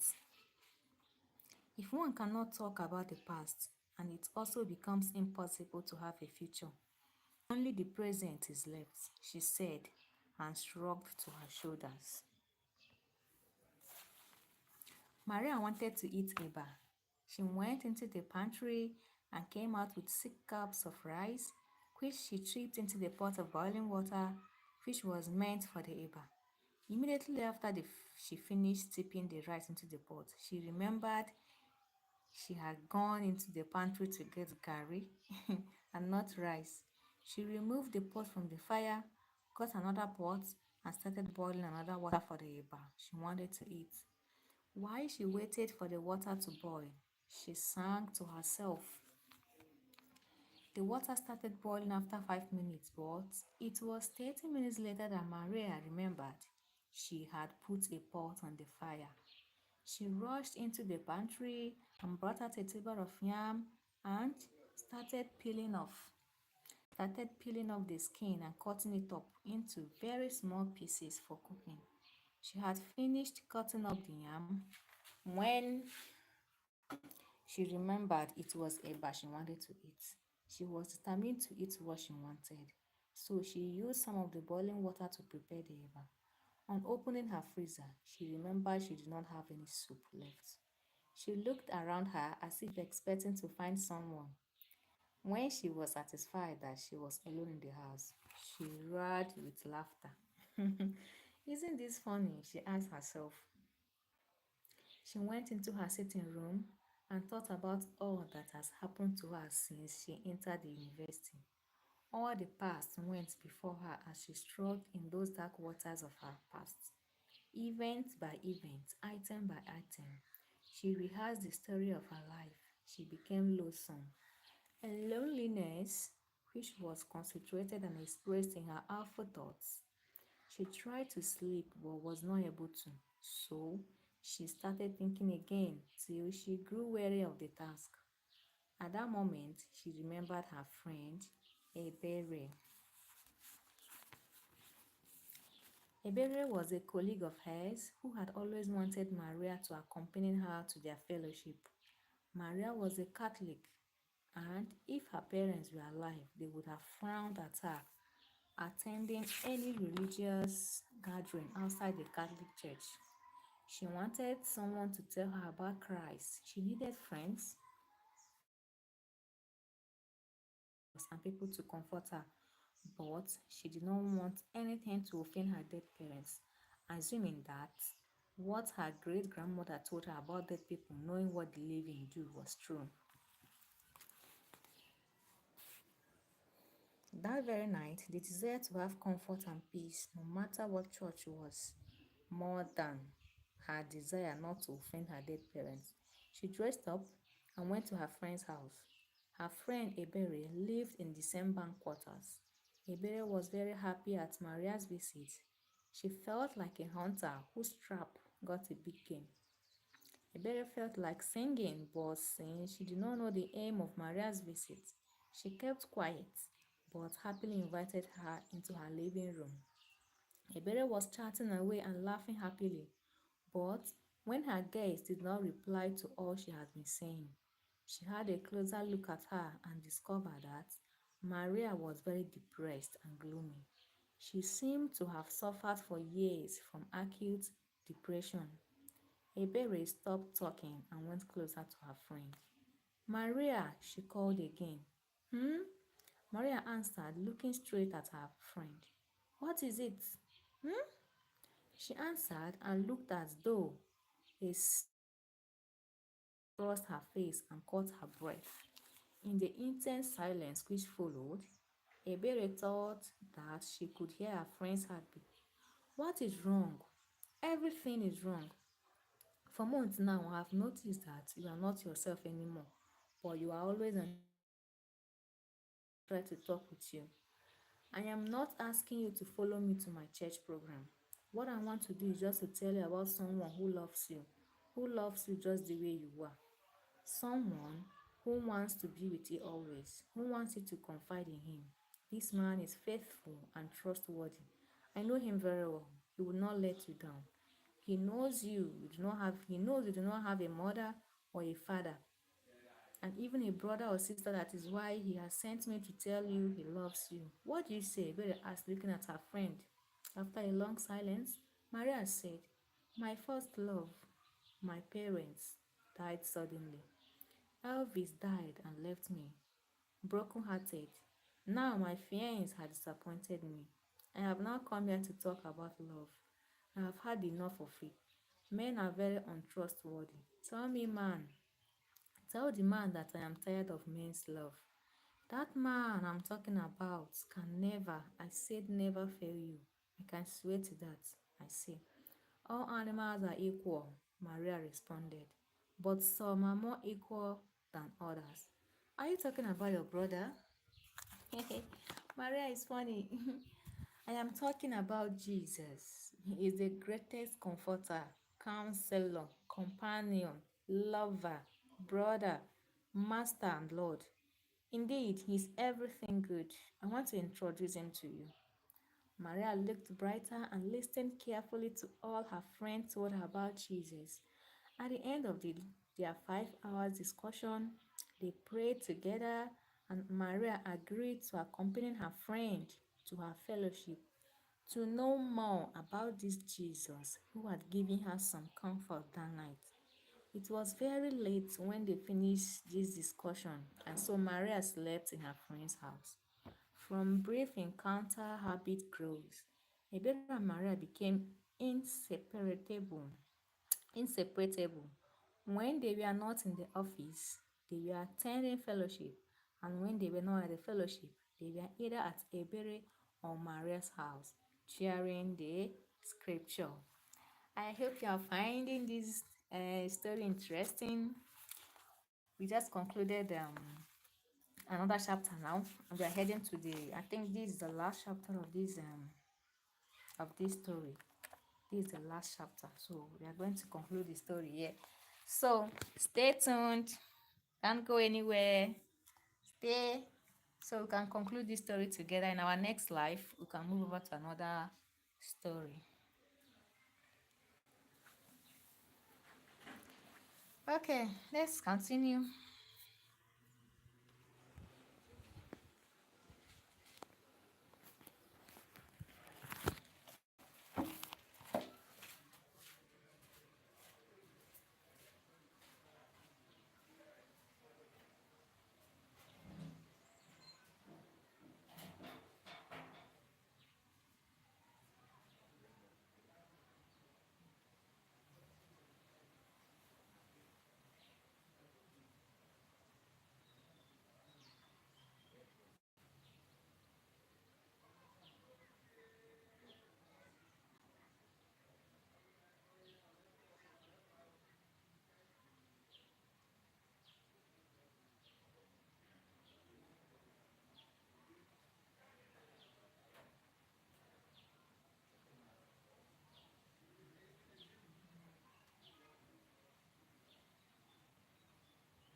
All right, guys. Sorry for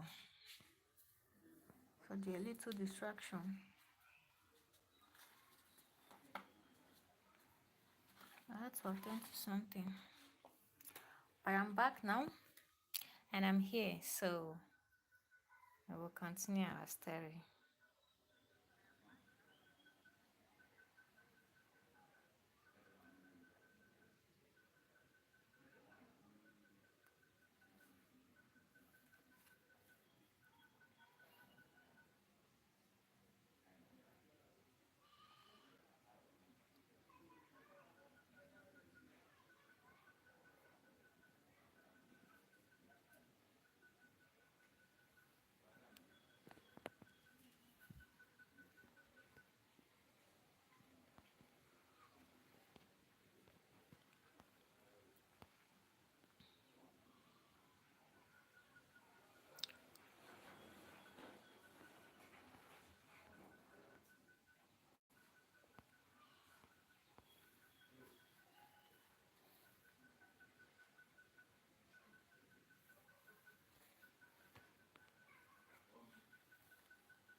Okay, guys,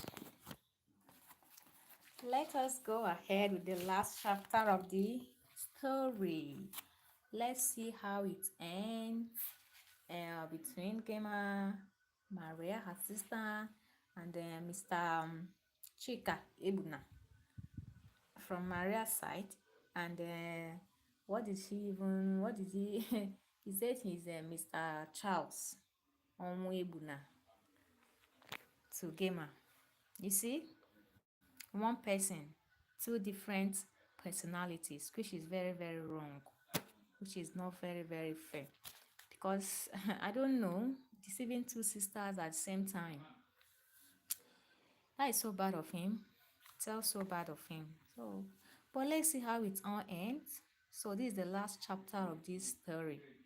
So I hope you are so keen, you are so enthusiastic to know how it ended. Don't worry, let's dive into it and let's find out what happens later.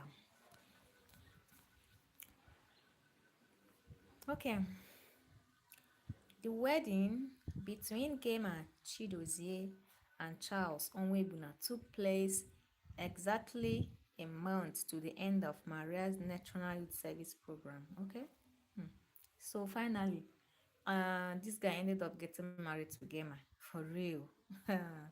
Maria regretted her inability to witness the wedding because it would be unwise to travel to America a month to the end of her service and then come back to finish it just to travel again the following month. She decided to wait and travel to Dallas to stay with her sister immediately she collected her National Youth Service certificate. The wedding was well attended by people, especially the blacks in Dallas. Walking down the aisle, Charles looked like the emperor of the world, and by his side was his beautiful wife, looking as meek, gentle, and untroubled as a lamb. Wow. No empress could have looked more royal, and no woman was ever half so lovely. For to gamers, human beauty was added a spiritual glory. Charles took his vows of endless fidelity to Gamer, and when it was Gamer's turn, she paused a while. Then, with a gesture of infinite sweetness, she turned to Charles, looking up at him with her wondrous eyes and breaking into some sweet, low chant that sounded like a lullaby. She said, "Darling, take this ring as a sign till death do us part." Charles' delicate form dropped like a rain-laden lily. His eyes grew dim as those of a person in a trance, and his voice came in a soft, sweet whisper of one speaking in his sleep. Still stooping, he lifted Gemma to her feet and muttered, "While you live, I live at your side, and when you die, I will follow you through ways and firmaments." Wow! For a moment, she rested on his arm, then took herself free then shook herself free when she remembered that they were still in the church. Charles had warned his wife not to send out any of the wedding pictures without his consent. He was to collect the photographs himself from the photographer, but the latter, in a bid to please his customer, took them to his house. Charles was not there, so he left the photos with his wife. Charles was then officially married to Gemma, but he was still not satisfied with life. He knew that the world was a small place, and one day his wife might discover whom really he was. Charles started making plans on how to kill Maria. From the very moment he started plotting against her, he never knew any peace. As the days went by, he became very restless and nervous. He became really afraid. He told his wife that he would be traveling to Nigeria the next week. Actually, he had been planning to travel to Nigeria in order to tidy up his businesses and settle down finally in the US. But he had planned to do this a year or so after his wedding. His wife was surprised at the sudden change of his program, but she had learned never to question Charles since he always flared up at questions about his private and past life. Gemma thought he was going to Nigeria on one of those his official secret trips. Gemma could not understand why her husband kept his business activities secret from her. It was some few weeks before their wedding that she actually got a glimpse of her husband's real character. But not having anyone else in the world to run to, she decided to tie the knot. After all, she loved him. Weeks after their wedding, Gemma discovered that it was not love she had but infatuation. But it was too late. Wow, this is so sad. She decided to carry on with life and take her husband along as her cross. It was not easy, but she hoped to find a solution to the avalanche of her marital problems when her sister Maria finally joined her. This thought of hers was her only ray of hope as far as happiness and peace were concerned. For Charles, truth seemed many-colored, as are the rays of light thrown from the different faces of a cut jewel. One never could be certain which shade of it he was pleased to present. The unfortunate thing was that Gemma would always look at a different face of the jewel when actually Charles was presenting another face. Gemma felt she would never ever understand her husband. Her moods were as fickle as those of nature and varied as the landscape varies under the sunshine or the shadows. He was noon one moment, at another moment he was dark night, then dawn, then evening. This Charles of a guy is something else. Oh, this guy is something else. This guy is something else. I pray it doesn't hurt the girl anyway. Pray it doesn't hurt her.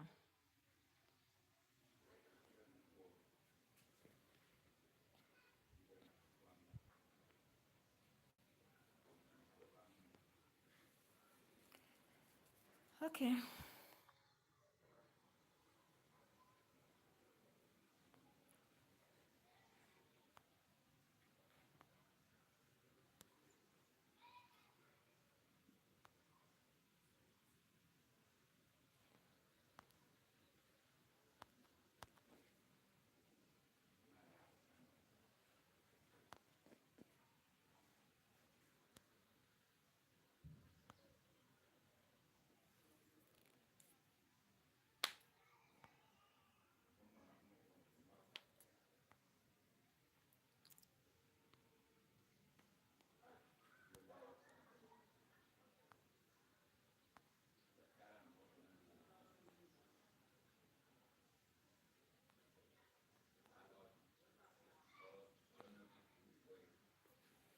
Okay, Vishal. Vishal, good morning. Thank you so much for joining me. I so much appreciate. Please do what to like and subscribe before you go. Double tap your screen to support my life as well. Vishal Gaming. Vishal Gaming. Okay. Then Mia. Hello, Mia. I can see your message. Good morning. Thank you so much for joining me today. Thank you so much for joining me. Please do what to like and subscribe.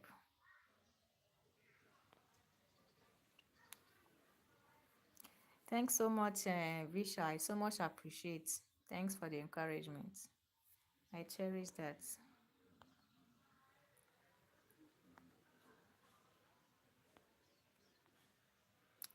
Okay, let's go ahead.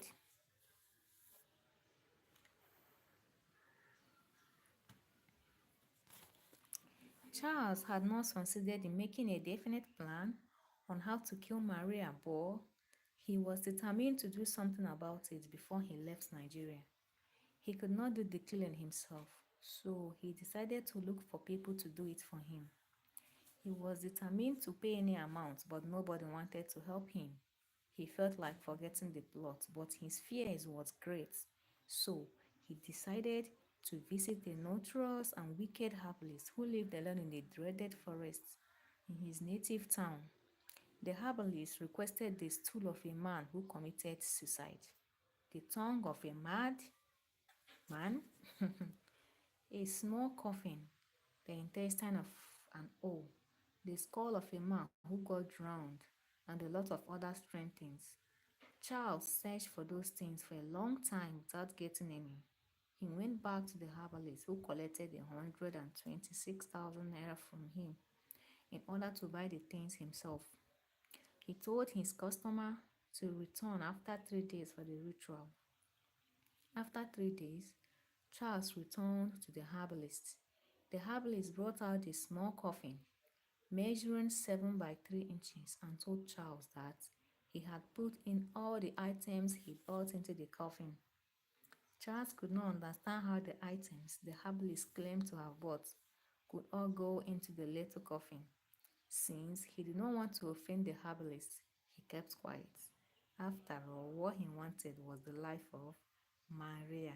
This man is wicked though. He's up he's up to something. He's just something else. The herbalist gave Charles a shovel and told him to dig a shallow grave in which to bury his victim. Charles obeyed without questions. It did not take him long to dig because the soil was loose and wet. After this, the herbalist told him to call his victim and to call it in such a way that she would hear him. She is in Lagos and will definitely not hear me. Man be spirit, you hear? You be a man and you be a spirit. Now use your spirit, call her. If you can't, then you would fail. This is getting intense. This is getting intense. Charles could not understand the herbalist. He guessed the man was a trickster, but people feared him and he said he was powerful. For 45 minutes, Charles was still thinking of how to use his spirit to call somebody. The herbalist was busy doing something else. He did not even look at Charles.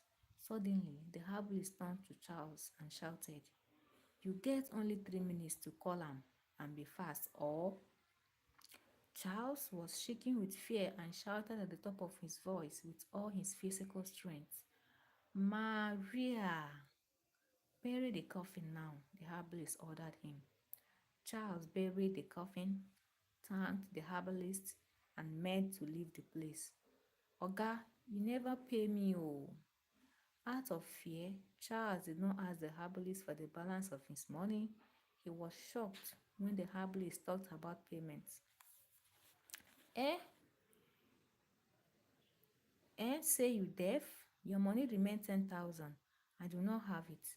If you no pay, I will go tell the people, so better pay.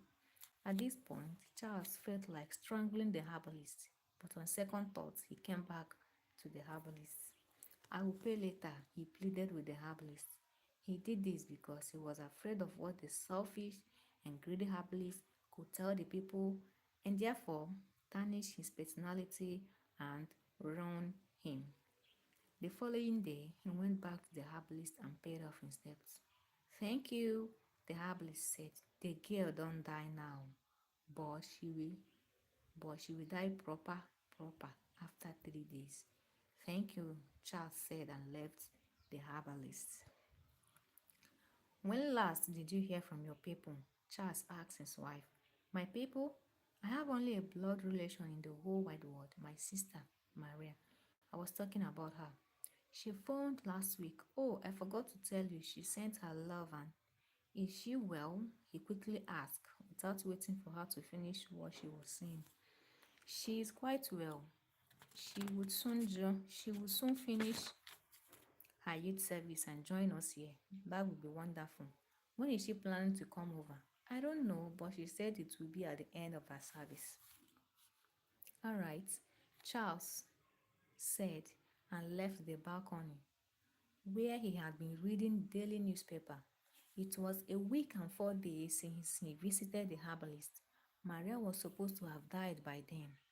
Charles felt feverish. Maria was not even sick. She was far from being dead. Charles grew afraid. His face was damp with fear. The hair stood up upon his head.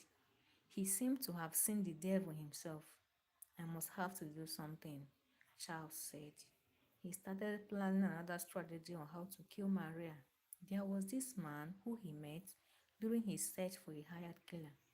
The man, Agrippa, said he would do the job for 5,000 naira only if Charles would swear that the victim's blood should be on his head. Charles did not want to take a fearful leap into the unknown because he did not know the consequences of taking such an oath. I will have to phone Mr. Agrippa and beg him to do the job for me. He left the house and went to a private phone booth. He got Mr. Agrippa on the line, but he said he would not do anything about Charles taking the oath. At long last, Charles agreed to swear an oath and take the consequences of the murder and promised to send the 5,000 naira to Mr. Agrippa later. Charles could not understand why Mr. Agrippa insisted on his taking an oath. The money he asked for was so small compared to the nature of the job. This oath taking must be something strange and mysterious, Charles said fearfully. But I have to do it. I just have to do it. Or else Maria would ruin my marriage as well as my good reputation. No, I cannot go back now. I have taken the oath and I am ready to go to the end of the earth to get what I want. Wow. This man is a very heartless man. He's a very heartless man. Hello, Nishu. Good morning. How are you doing today, Nishu? Nishu Sharma. Thank you for joining me. Thank you for joining us. Please do well to like and subscribe. And double tap your screen as well to support my life. Thank you so much as you do. Agrippa knew where Maria lived and he had monitored her movements for 2 weeks and knew where to get her at any particular time. On the day he was to carry out his evil plan, he slipped into Maria's compound before dusk and hid himself among the shrubs in front of the house. He carried with him a gallon of fuel and a box of matches. Oh, really? Was he actually planning to burn the lady or what? Okay, let's keep reading. Let's find out. Maria and her friend, Ebere, were in Maria's house, chatting away. They were talking about the retrenchment exercise going on in their bank. They talked late into the night. Hello, Matthias. Good morning. Good morning, Matthias. How are you doing today? Where are you joining me from?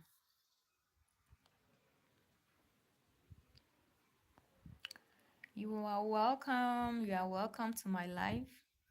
Please kindly let me know where you are joining me from.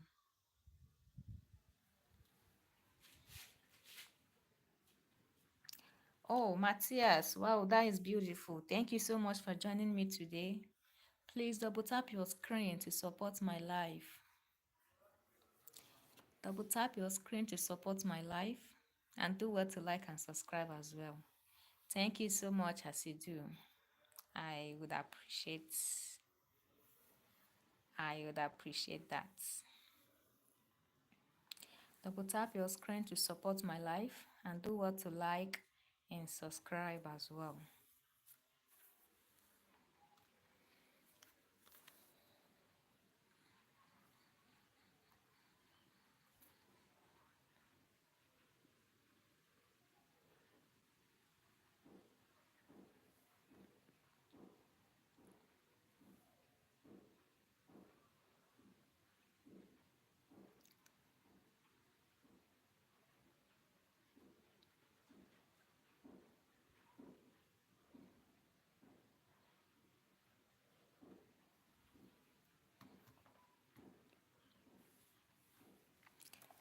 Um Matthias, I don't know.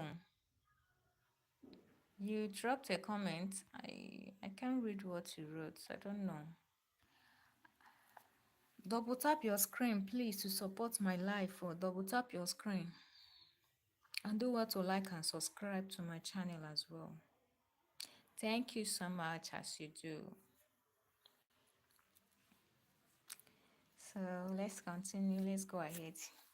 Let's find out what happened.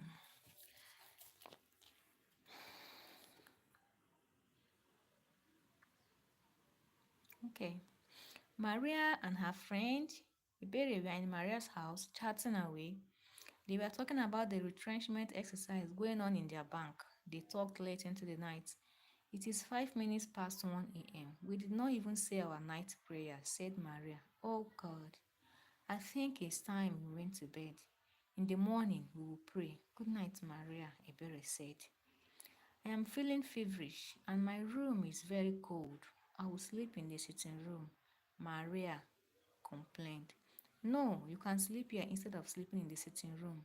I am your guest. I would rather sleep in the sitting room. Okay, if you want to do a swap with me, then sleep in the master's bedroom while I become the guest and sleep here. Hope you don't mind. Sure. Ebere went into Maria's room and laid down at exactly 2:30. Mr. Agreba came out of his hiding place and went straight to the master's bedroom. He sprinkled fuel all around it and at the window's frame to make assurance doubtfully sure that his victim would not escape. He also sprinkled fuel at the entrances to the house. He struck a stick of match and flung it at one piece of paper on which he had also poured some fuel. The piece of paper burst into flame and the whole house was in flames. Fortunately, some bank workers who lived in nearby houses rushed in to put out the flame and save Maria's life. Some brave men and Maria was flung out of the house. She stood shouting, Ebere, Ebere. As she shouted, she made to run back into the house, but her fellow staff caught her. Ebere is there, she shouted, pointing at the flames. Ebere is inside the house. It was then that the crowd understood what she meant, but it was too late because the flame was almost out and everything was completely destroyed. The house has been seriously damaged by fire. Wow. Maria and her colleagues went into the debris and found the charred remains of Ebere. When Maria saw it, she fell faint and weak. She fought hard to overcome the sensation, but Ovilion mastered her. Her knees gave way beneath her, and down she sank till she laid upon the debris. When she regained consciousness, it was discovered that she had lost her memory. She could not even remember her name or the address of where she lived. The manager of the bank, the manager of the bank immediately telephoned Gemma and told her about her sister's condition. When Charles came back that evening, Gemma told him about his sister's predicament and asked for permission to travel the next day to bring her to America. Charles decided to phone the doctor who was taking care of her. Charles wanted to be sure that Maria had completely lost her memory before he could agree to her being brought into his house. Agrippa had not succeeded in killing her, but had succeeded in destroying that past which Charles feared. The doctor told him that Maria would have to be taught one, two, three to be able to count it again. How long could she stay before her memory returns? Charles asked. It all depends on the treatment she receives, I guess, with plenty of prayers to go with it too. Thank you, Doc, Charles said as he hung up the receiver. Okay, he decided to go and bring Maria himself. He left the next day and came back after a week or so with Maria. He lied to Gemma that the doctor said Maria should be left in confinement for at least 2 years, and all photos and things that would remind her of the past should be kept away from her. People should also avoid talking a lot to her. Gemma believed her husband, though she had some misgiving about what he said, but from want of peace, she complied religiously to all he had said. 6 months after Maria's arrival in America, Gemma found out that her sister was not getting better. She became very worried. As a nurse, she could not understand why someone who had lost her memory could be isolated from people. Each time she talked about Maria's condition to Charles, the latter had always become hysterical. She was not happy about her husband's nonchalant attitude towards her sister. She, therefore, started making plans on how to take her to the hospital without her husband's consent. Wow, that is a nice one. That is a brave one. Whenever Charles was away, Gemma allowed Maria to go out of her room, but she instructed her maid never to allow her out of the house. One day, Charles and Gemma traveled and were away for 2 days. The maid carelessly splashed some water on the floor of the kitchen and forgot to wipe it off. Maria went into the kitchen to get a drink of water. She did not know there was a water on the floor. The floor was slippery and she fell down, hitting her head on the edge of a sink. Wow. It was not bleeding, but it hurt her badly. She picked herself up and went back into her room. As she sat there, holding her head in her hands, memory came rushing back to her. Wow. For real? For real? Hey, where am I? She asked herself. She left the room and went to the sitting room. She was admiring the small, beautiful room when the maid came in. Whose house is this? Maria asked her. Your sister's house, the maid answered, surprised at her question. Wow, is this America? Yes. Ah, you are funny, don't you know? But you have been here for more than a year. Me? Here? A year? When the maid discovered that Maria has just recovered her memory, she sat her down and told her all she had heard and seen. She went as far as bringing out Charles and Gemma's wedding pictures. Maria and the maid were still talking when a car stopped outside. They both looked through the window and saw that it was Gemma and her husband coming back. The house help ran into the kitchen and Maria went and stationed herself at the door, feet astride, hands akimbo, and head upright. She waited for them to open the door. It was Charles who opened the door, and Gemma was just behind him. Immediately, the door flung open. Maria looked daggers at Charles and roared like a wounded lion. Chika, Ebuna. Charles, realizing that Maria had regained her memory, dashed out of the house into his car with the speed of lightning. Maria did not blink her eyes, but turned angrily at her sister. Gemma did not understand what was happening. She looked back and saw her husband driving away at an unimaginable speed. She looked in front of her and saw her sister, her one time calm, very sympathetic, and humble sister, seemed to have metamorphosed into a very mad and angry buffalo. She, she stood there ready to pounce on Gamer to be continued. Wow, this is beautiful. This is a beautiful plot. Oh, wow. I love it anyway. I love it. So, the story will be continued later on. We'll have to stop here for now, for the meantime. Okay? I hope you find the story interesting. Is there any lessons to be learned? Any lessons to be learned from it at all? Oh,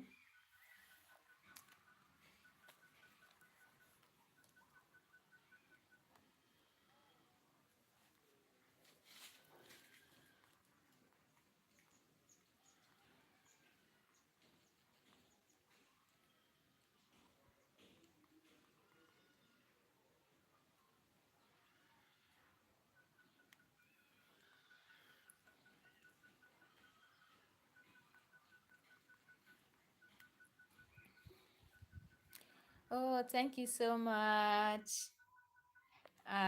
Thank you so much. I appreciate Justina. I appreciate you so much.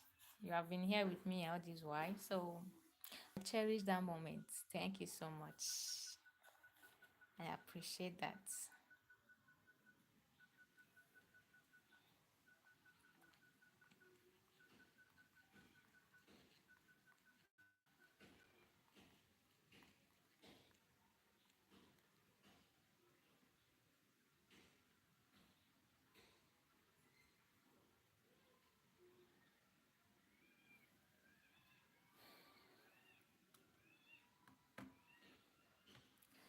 Okay, all right. Okay, then you love the plot twist. I'm hoping to see how it ended. Oh, that is beautiful. Thank you so much for joining me today. And thank you for your comment as well. I appreciate that. I appreciate. I appreciate. So, from the story we've read so far, did you find it interesting? Is that something to learn there? Did you find it funny? It's a mixture of, it's a bit twisted. I don't know if you didn't follow us from the first time we started till now.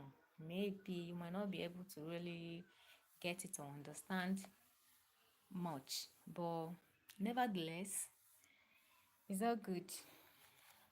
It's all good. So,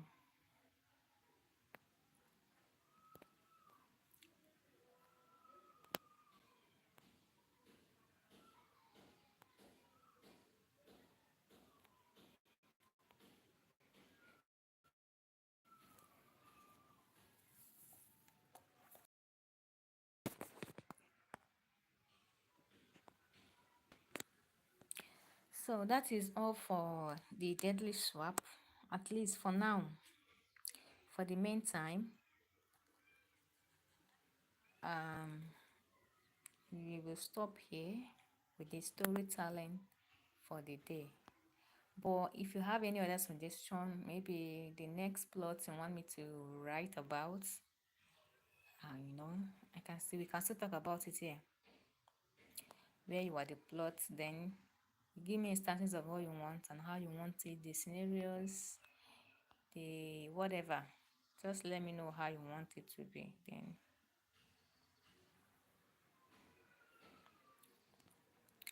we can go ahead with it. Maybe next time.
Please, if you're just joining me, double tap your screen to support my life.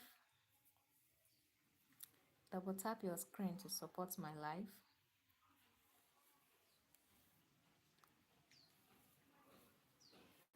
I would appreciate that.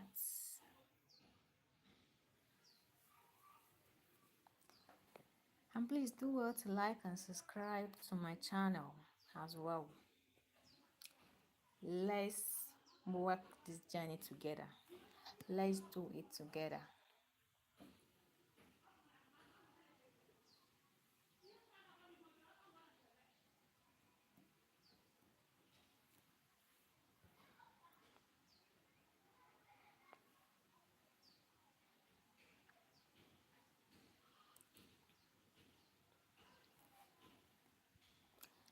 Please double tap your screen to support my life if you're just joining me. And please do well to like and subscribe to my channel as well. Let's build the Storyverse together. Okay?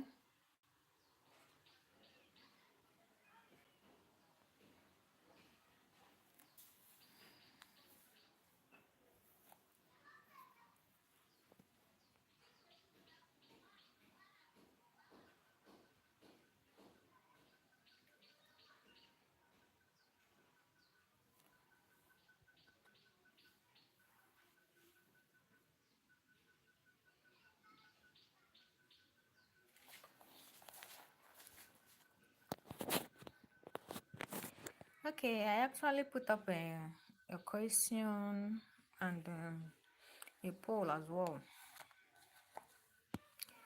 There's a question there. I think someone asked earlier, how is my live streaming? And I explained, I answered him to, the best of my knowledge, how best I can explain it, that it's going well. It's going well. It's it's all right. So I think with some few other questions as well. Then for the poll, I know some people, yeah, I don't know, maybe intentionally or not intentionally, any of them voting I don't know, maybe they are saying no or they are voting no. I don't know. You don't want oh my goodness. You don't want me to get monetized or what? You don't want me to get monetized? Are you voting against it? Are you opposing the motion? Are you opposing the motion? Some people are voting, proposing. Why few seems to be opposing? I don't know why. I don't know why.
Oh, thank you so much, Justina. I appreciate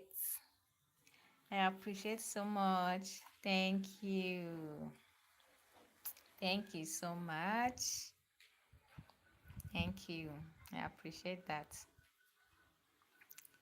Start visiting. Okay, more often to. Wow, this is beautiful. That is a nice one from you. Thank you so much. I appreciate. Thank you. Please always do. I make sure I upload stories every week. I upload weekly at least. At most I update or I post stories mostly maybe depending anyway, maybe Tuesday, Fridays. I make sure that I post stories. So please always endeavor to check out my channel to see one or two that I posted there. Trust me, trust me, you will keep enjoying the stories. Thank you so much for the compliments. I appreciate. Thank you.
Hello, guys. If you are still here with me and you've not supported my life, you've not given me a thumbs up, please kindly do so. Please double tap your screen to support my life. It will go a long way for me. Thank you so much as you do. And don't forget to like and subscribe as well. Don't forget to like and subscribe to my channel. Then you double tap to support my live streaming. Thank you so much. And if you're still here with me, please drop your comments so I can see that you are here. Drop me just a comment. Let me recognize you. Just drop me a comment. I want to recognize you and I want to appreciate you.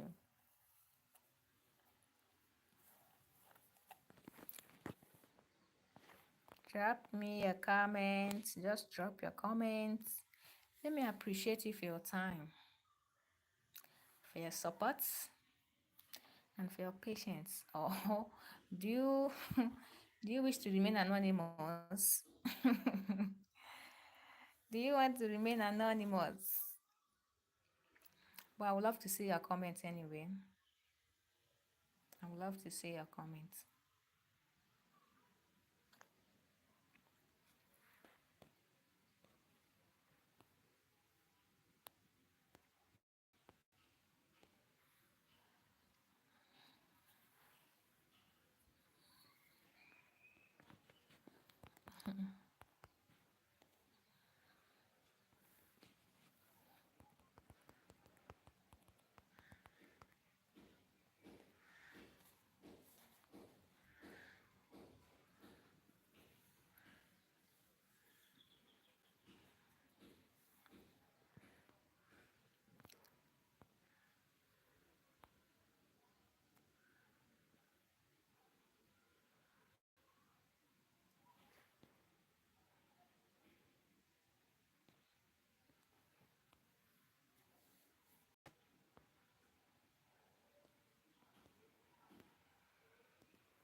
Please, kindly drop me your comment. Let me see. I want to appreciate you. Let me see your comments. You can just say hi, just say hello. Anything, just say something.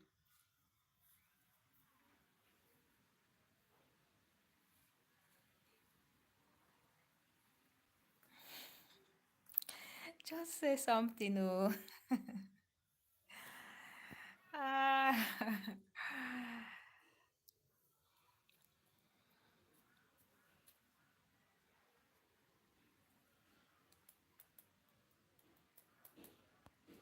Hello, everyone. Welcome to my life and thank you for joining me today. Please let me know where you are joining me from. Let me know where you are streaming from. And double tap your screen, please, to support my life. Double tap your screen to support my life. And do what to like and subscribe as well. I would appreciate that. I would appreciate that.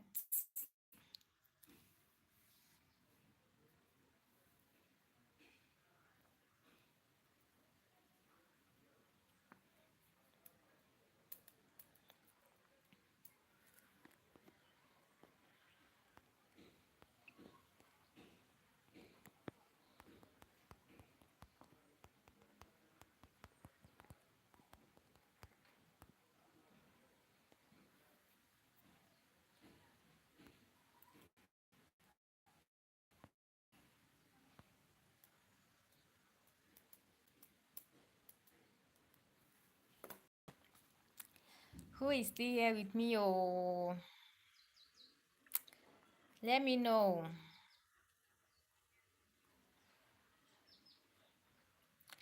Let me know, please. Hello, Justina. Oh, Justina is still here with me. Wow. Thank you so much, Justina. I appreciate you. I actually recognized you and I appreciate you. Thanks a lot.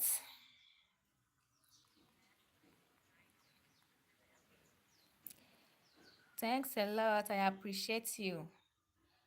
So I'm still waiting for others to give me their comments as well. Yeah, I said I'm still here. Yes, I noticed. I noticed you are still here. Thank you so much. I so much appreciate you. You've been here with me all this while, so I appreciate that. Thank you so much. Thank you. Who else is still here with me?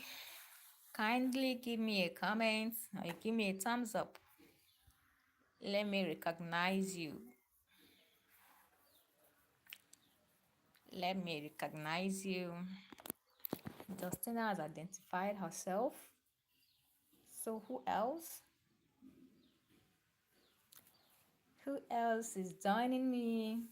Please double tap your screen to support my life.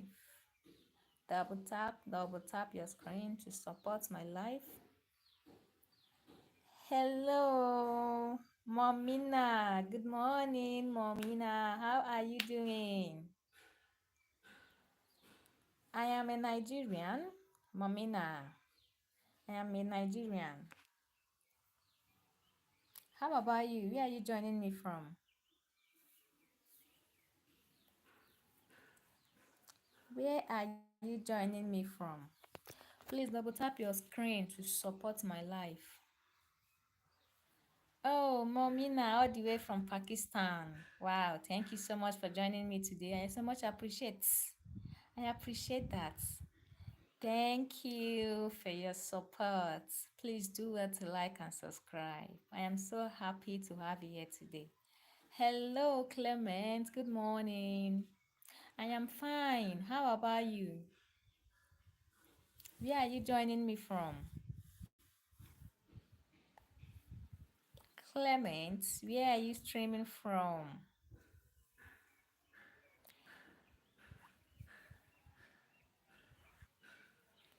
Okay, I am glad that you are good. I'm happy that you are good. All the way from Zambia. Wow, this is beautiful. Please kindly like and subscribe to my channel. And double tap your screen as well to support my life. Clement, thank you so much as you do. I would appreciate that. I would appreciate that from Clement. Momina, thank you. Thank you so much. I appreciate. Thanks for the compliment. I so much appreciate. Thank you.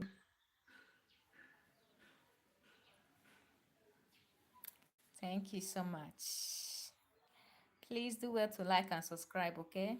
Don't forget, don't forget, don't forget. And double tap your screen as well to support my life. Wow, I love it that some people are identifying themselves. Justina, Momina, and Clement. Yeah, they identified themselves. So, um,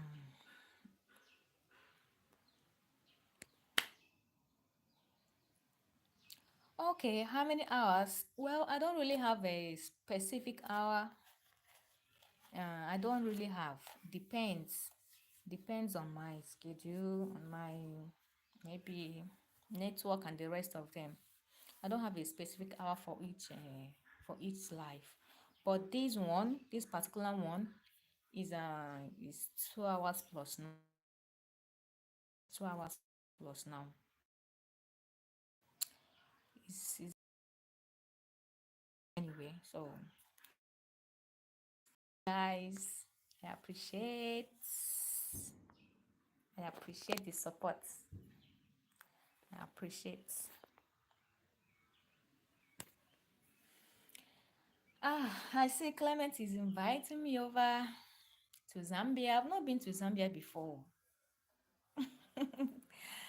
Honestly, I've not been to Zambia before, so I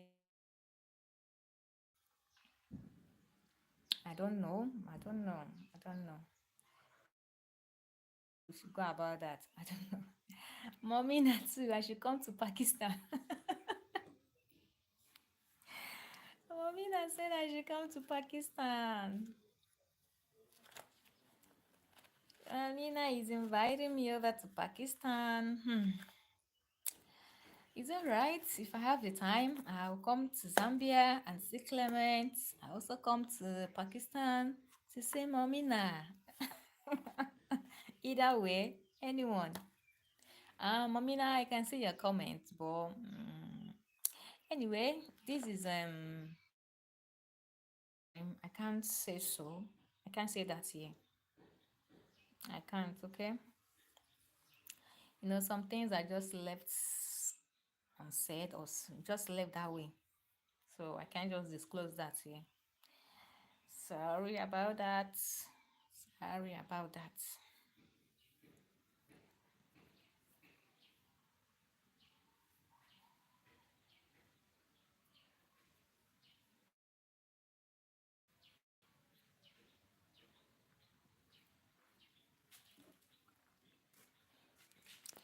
Okay, guys. Thank you so much. Thank you. Momina is still asking. I've told you already. This is a confidential, the confidential stuff. This is a live stream, so it's not everything I'm supposed to disclose here. Okay.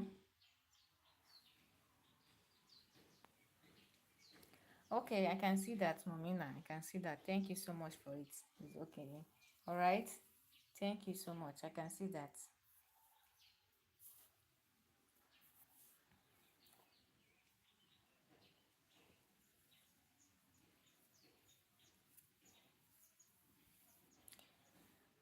Okay.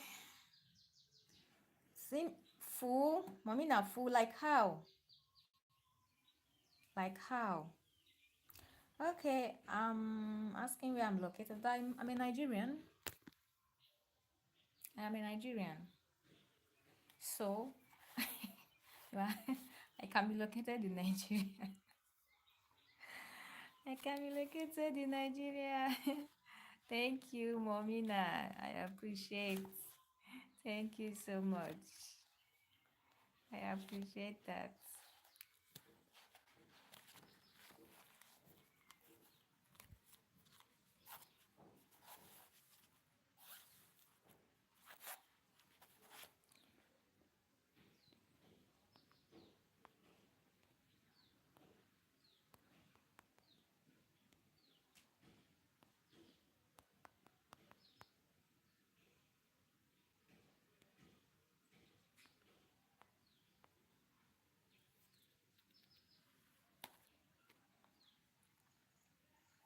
Momina, you are seeing me already now. What else?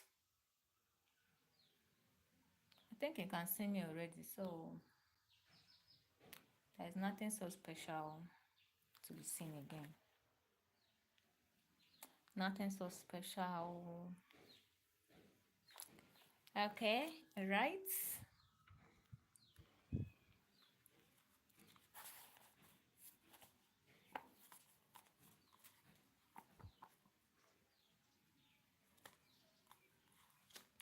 Oh wow, really? Clements, really? That's actually coming from you? Thank you so much. Thank you. Actually, yes. Yes. Nigerian girls are they're always beautiful. They are always looking pretty. Okay? That's what they are known for. So no doubt. Thanks anyway. Momina, yep. Yes. Yes. Yes, yes.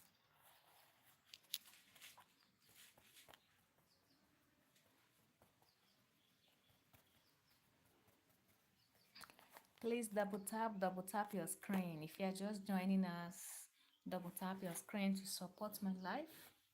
And do what to like and subscribe to my channel as well. Our Storyverse channel, where we update latest stories, thrillers, dramas, romance, fantasy, drama, what have you, anything. We always put it into writing, then we'll bring it out for you to see. Okay? So do what to subscribe so you always be notified whenever I upload a video.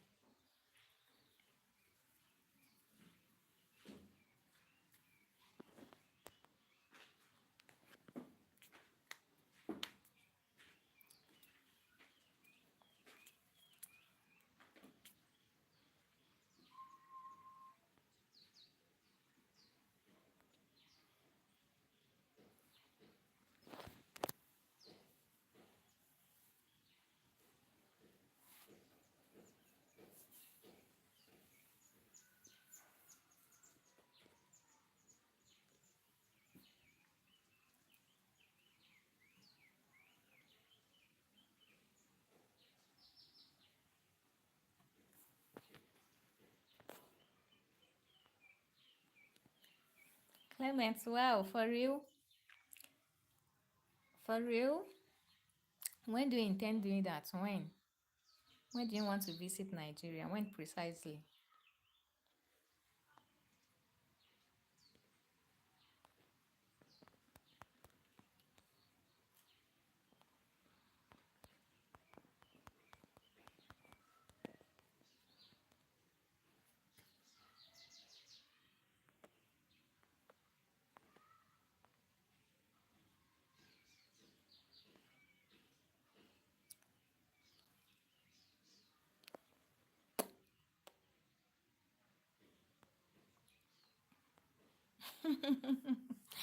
I can see your I can see your comment too.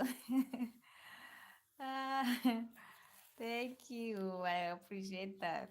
Thank you so much. I appreciate. I appreciate. I love that.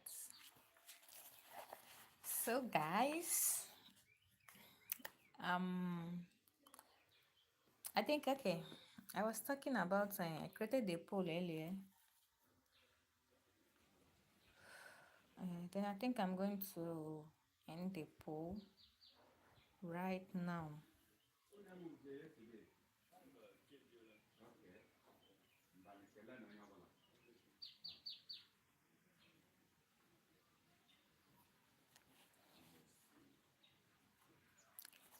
Okay, I said we are on a road to 4K watch hours.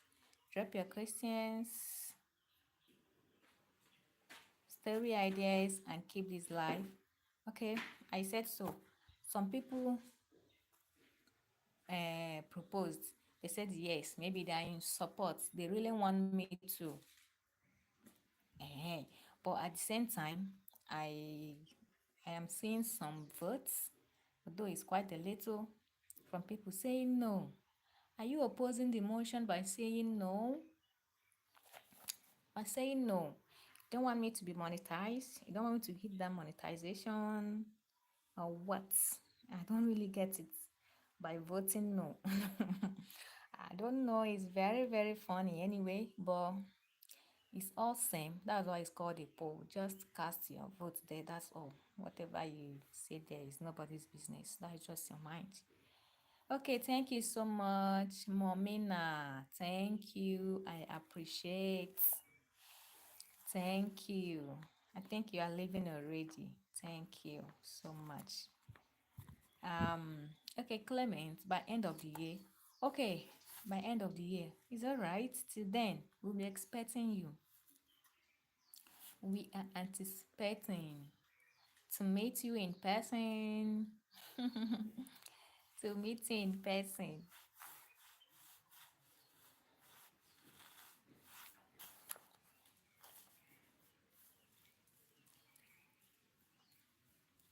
I think Momina left already, right? I think they left already. Is all right. For those of you still here with me, please, I was saying before that you should identify yourself. Please tell me, let me know. Let me see your comments. That's all. Let me see your comments so I can as well give you a shout out. Appreciate you. It's not that easy. But I don't know. Maybe you choose to remain anonymous or so, whatever. It's up to you.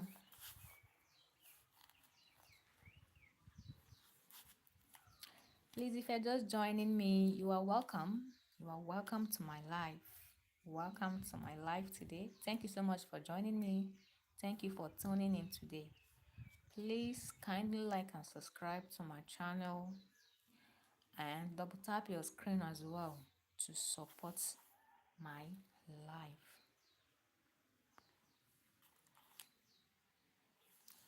Okay, Clement, I think you're leaving already. Thank you so much for joining me today. I appreciate you. I hope you'll still join me next time, some other time anyway. I hope you will. Even Momina, I hope you will still join me some other time. Maybe next time I go live. I believe you will still join me then. It's all right. So have a nice day, a nice night, or a nice morning anyway, depending on where you are watching me from. And take care.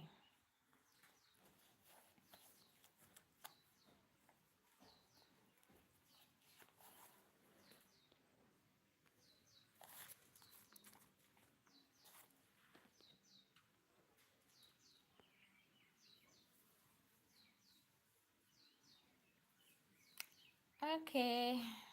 Thank you so much. Someone just supported my life. Thank you. I appreciate. Thank you so much. Maybe she still remain anonymous. I don't know, but I still appreciate it. I still appreciate the support. Thank you so much.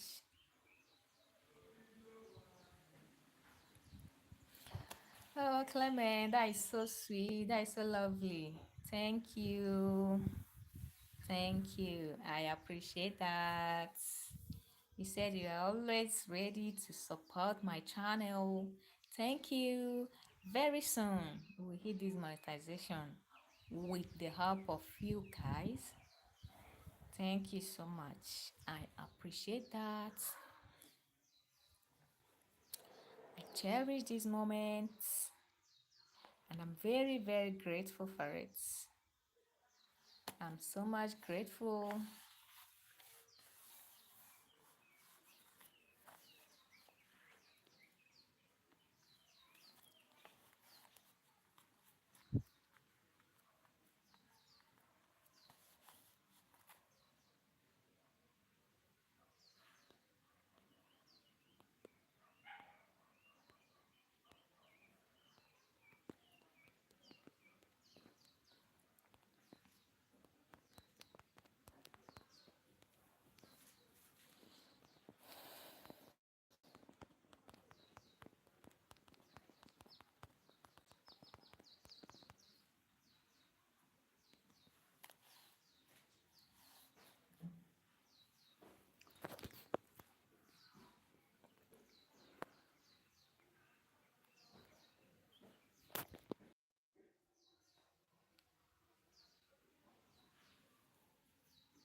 Okay, I think the votes are still coming in.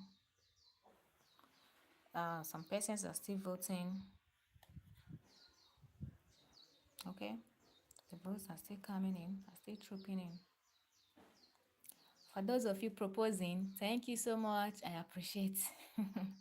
For those of you proposing in support of my poll that I created,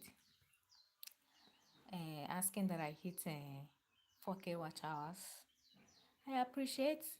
And for the people that that still oppose, I still appreciate. You just said your mind. There's nothing bad in it. I still appreciate. So in a few minutes time, I'll be ending the poll. So if you haven't casted your votes, please do well to cast your votes. I will end the poll in a few minutes time. All right.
Hello, Abdul.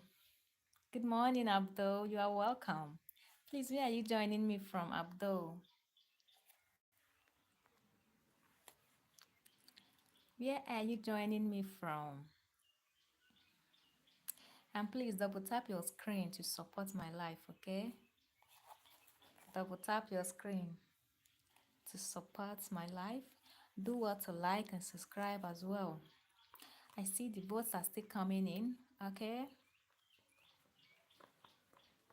Please double tap your screen, Abdul, to support my life, and do well to like and subscribe as well.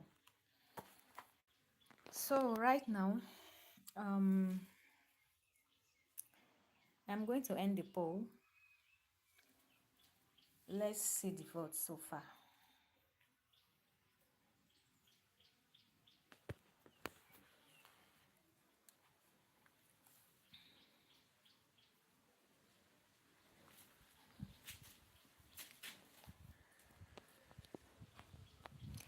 Okay, for people that proposed for the poll, I think I got, okay, in total, we have 33 votes. We have 33 votes. Then for the people that proposed, we have 79% of them. Whereas people that voted no, I think we have 21% of them for people that opposed. Okay, so that is all. You see, people that want me to hit monetization, they are far bigger and they're far bigger than people that opposed the poll, but it's all good. Thank you so much for casting your votes. I so much appreciate that. I cherish that. Thank you so much. So I am going to end the poll right now.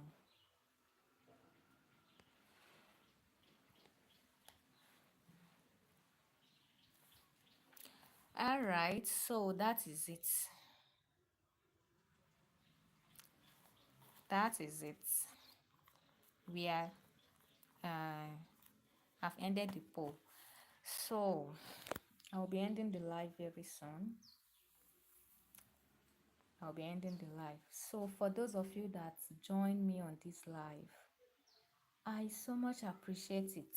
Honestly, I really do. I I am so grateful. Thank you so much for always joining me. Thank you for. Oh, Dewa, good morning, Dewa. How are you? I am fine. Dewaji, I am fine. How about you? How about you? Where are you joining me from?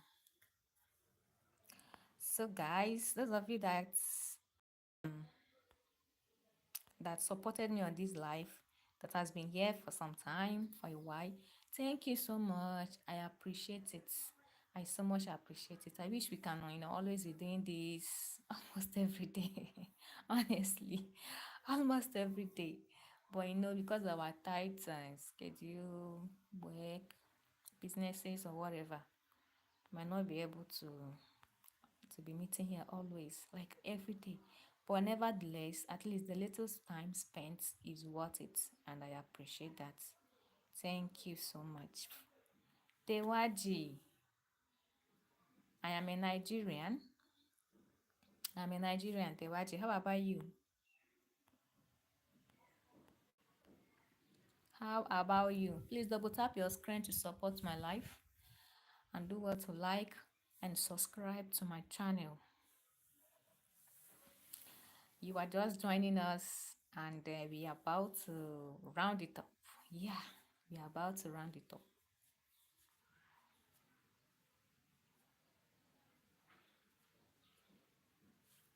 So, guys, I hope to still see you guys here some other time. Could be tomorrow, could be next, could be any other time. All right. Okay, Dewaji from India. Okay, you are from India. Thank you so much for joining me. Please do well to like and subscribe to my channel so you can always get the latest story whenever I upload a video. And double tap your screen to support my life. Double tap your screen to support my life. Thank you so much as you do.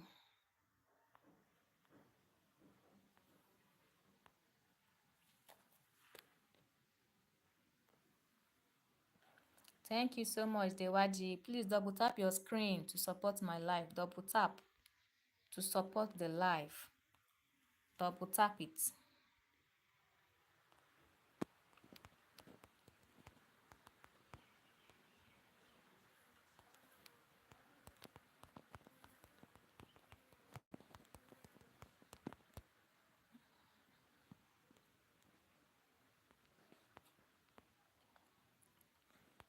Thank you so much. I appreciate. So right now, we'll have to call it a day for now. See you guys in my next life. Bye bye. Bye. Take care. Take care of yourself. Do have a great day, a great night ahead. We will see in our next life. All right. Bye.